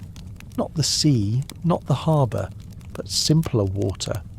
The water in a clay jug, carried from the fountain in the morning, sitting in the shade through the heat of the day, still slightly cool because clay breathes and allows a small amount of evaporation through its walls.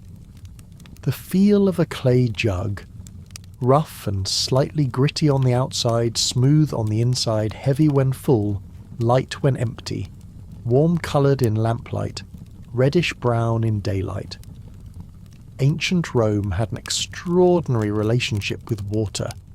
Its aqueducts, those remarkable engineering achievements that carried water from distant mountains into the city, delivered an estimated 1 million cubic metres of water per day to Rome at the height of the empire. That water fed the public fountains, the bathhouses, the private households of the wealthy, the industrial processes of the city.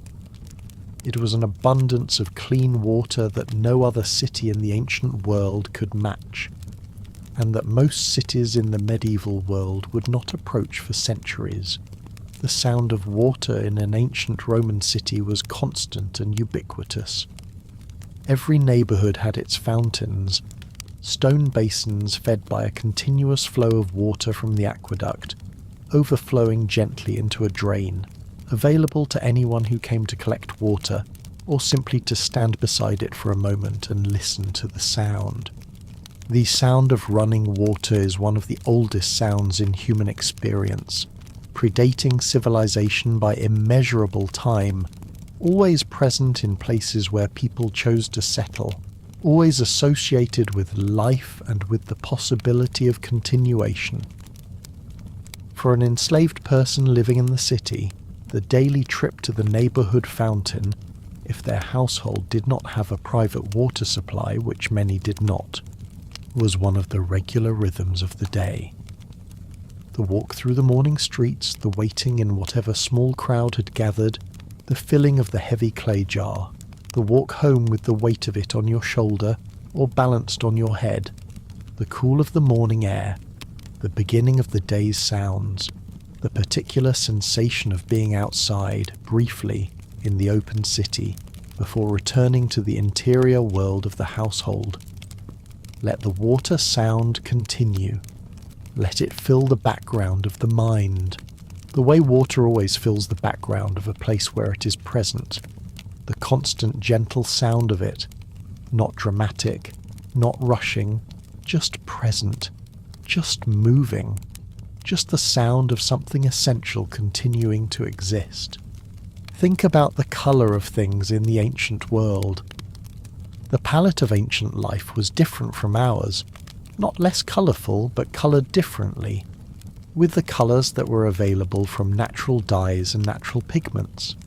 The particular deep red of madder-dyed cloth, the blue of woad or indigo, the yellow of weld, the subtle variations of undyed wool, white, cream, grey, brown, black, all the natural colours of different sheep, the specific blue-grey of well-fired pottery, the warm terracotta orange of unfired or lightly fired clay, the white of marble which was often painted in the ancient world.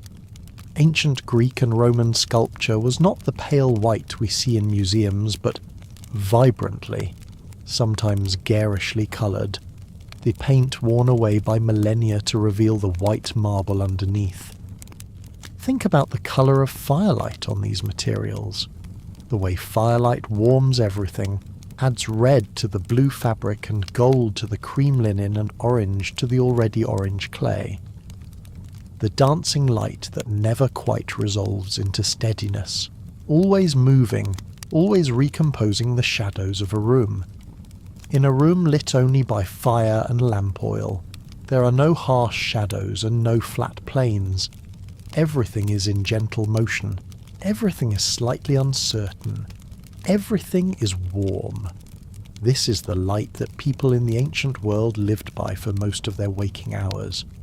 Before the sun rose and after it set, this was the light. Not bright enough to read easily by, not bright enough to do fine work, bright enough to eat and talk and sleep and dream. A softer world in the hours of darkness than we inhabit now. Think about sleep itself. The ancient world's relationship with sleep was different from ours in some interesting ways. Historians studying the sleep habits of pre-industrial peoples have found evidence, in diaries, in medical texts, in casual references in literature, that many people in the ancient and medieval world practiced what is called segmented sleep, 2 periods of sleep per night, separated by an hour or 2 of wakefulness in the middle of the night.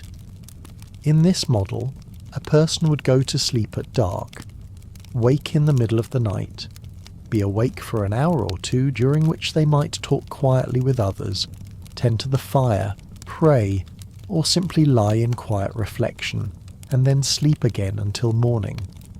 This pattern, which would have been entirely normal and unremarkable to them, has been disrupted by the artificial extension of daylight through electric light, which has pushed most people's sleep into a single compressed block.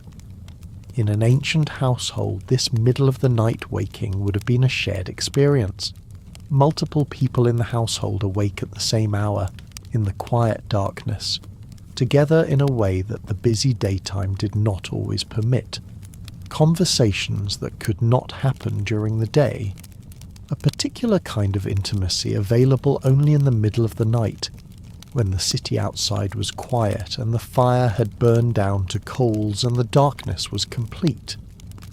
For enslaved people in such a household, this hour of nighttime waking might have been one of the few times when the watch of the household relaxed, when there was little more freedom to simply be, to think, to whisper, to exist privately in a way that the day's work did not permit. We are so deep into the night now. The history has moved through all its stages. The early civilizations of the Near East, the familiar world of Greece and Rome, the distant worlds of China and Persia. We have looked at the large structures and the small textures, at the philosophical arguments and the daily routines, at the sounds of the city and the sounds of the household and the sounds of the night. What remains to be said is perhaps the simplest thing and the most important. The people we have been discussing tonight, the enslaved people of the ancient world, from the women weaving in Mesopotamian temples to the philosophers enslaved in Roman households, from the miners in the silver mines of Attica to the field workers on the agricultural estates of Sicily, from the children born into bondage to the adults captured by armies. All of these people were people. This seems obvious. It is not a complicated statement, but it is worth saying and worth sitting with, because the logic of slavery depended on it not being felt. Slavery required that the people inside it be experienced by those outside it as less than fully real.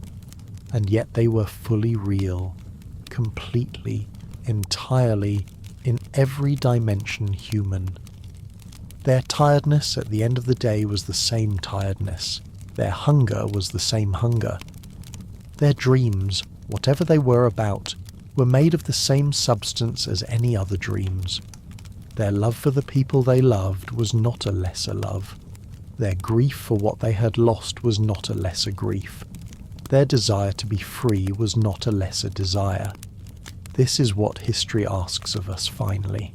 Not a verdict, not a judgment across the distance of centuries, though judgments are sometimes appropriate, but attention, the simple act of attending to the reality of lives that were lived, fully and humanly, in conditions we would not have chosen for ourselves or for anyone we cared about.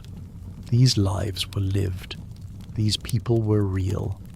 And their reality persists in the tiny details preserved by chance in clay tablets and papyrus, and stone inscriptions, and the letters of people who owned them, and the occasional writings of people who thought carefully about what it meant to own another person.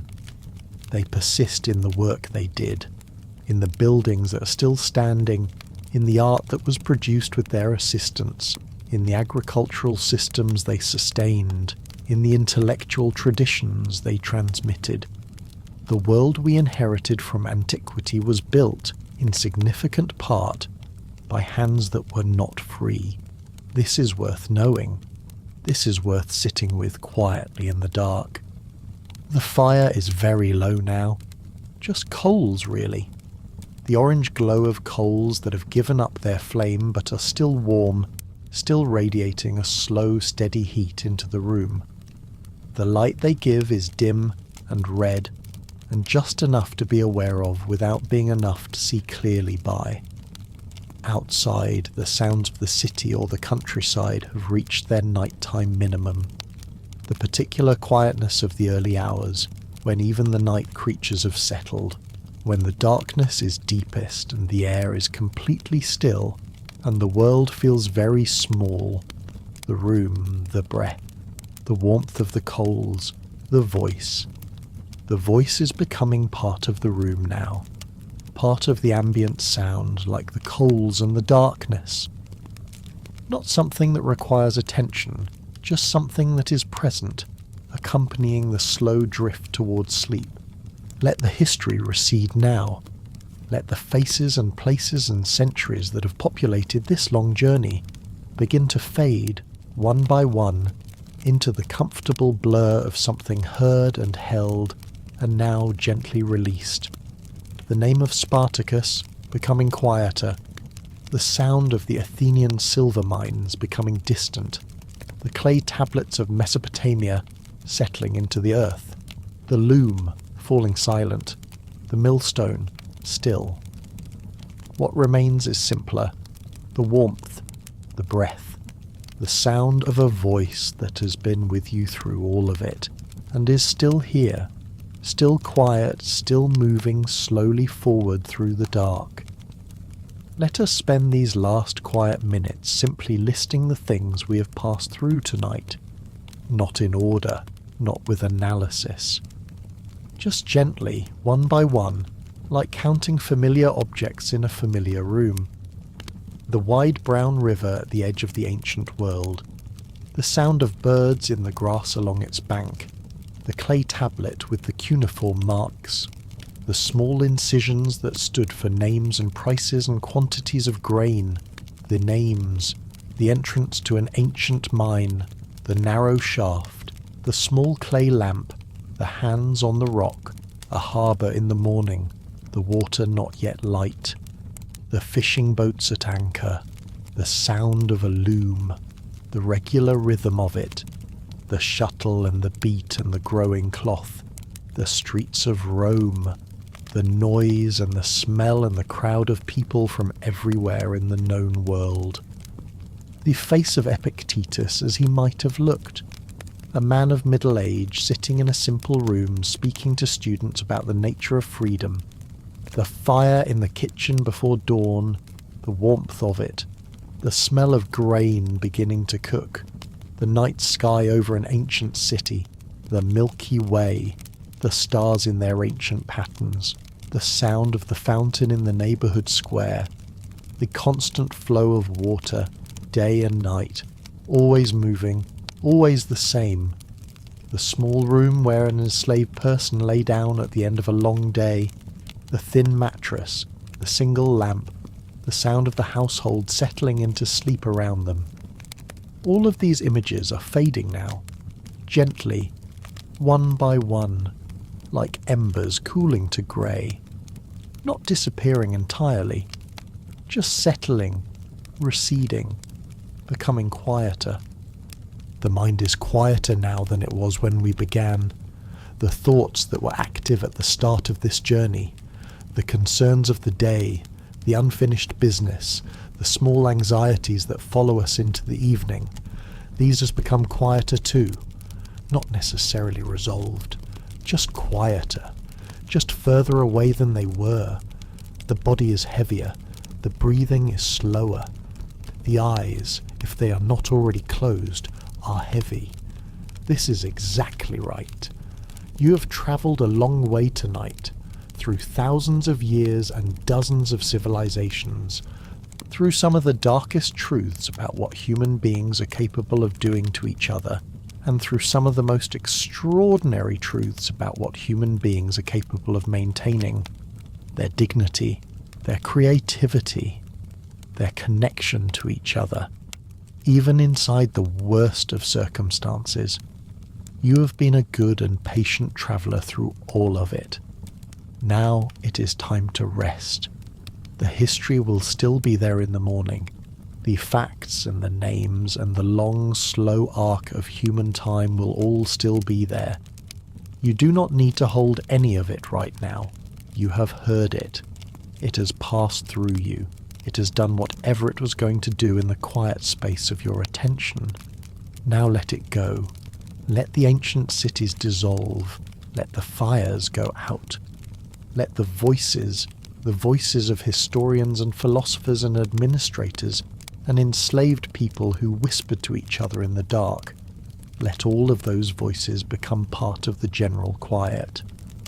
What remains is only this: the room you are in, the weight of the blanket, the sound of whatever is happening outside, faint and distant and requiring nothing from you, the warmth of the bed, the darkness behind your eyes. This is enough. This is everything at this hour.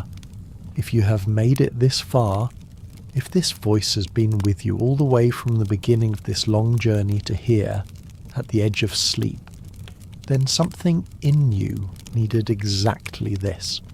The slow pace of it, the long, careful attention to things that happened a very long time ago, the way old history can be a kind of safe distance from the present, a place to rest the mind while it processes the closer, more urgent things.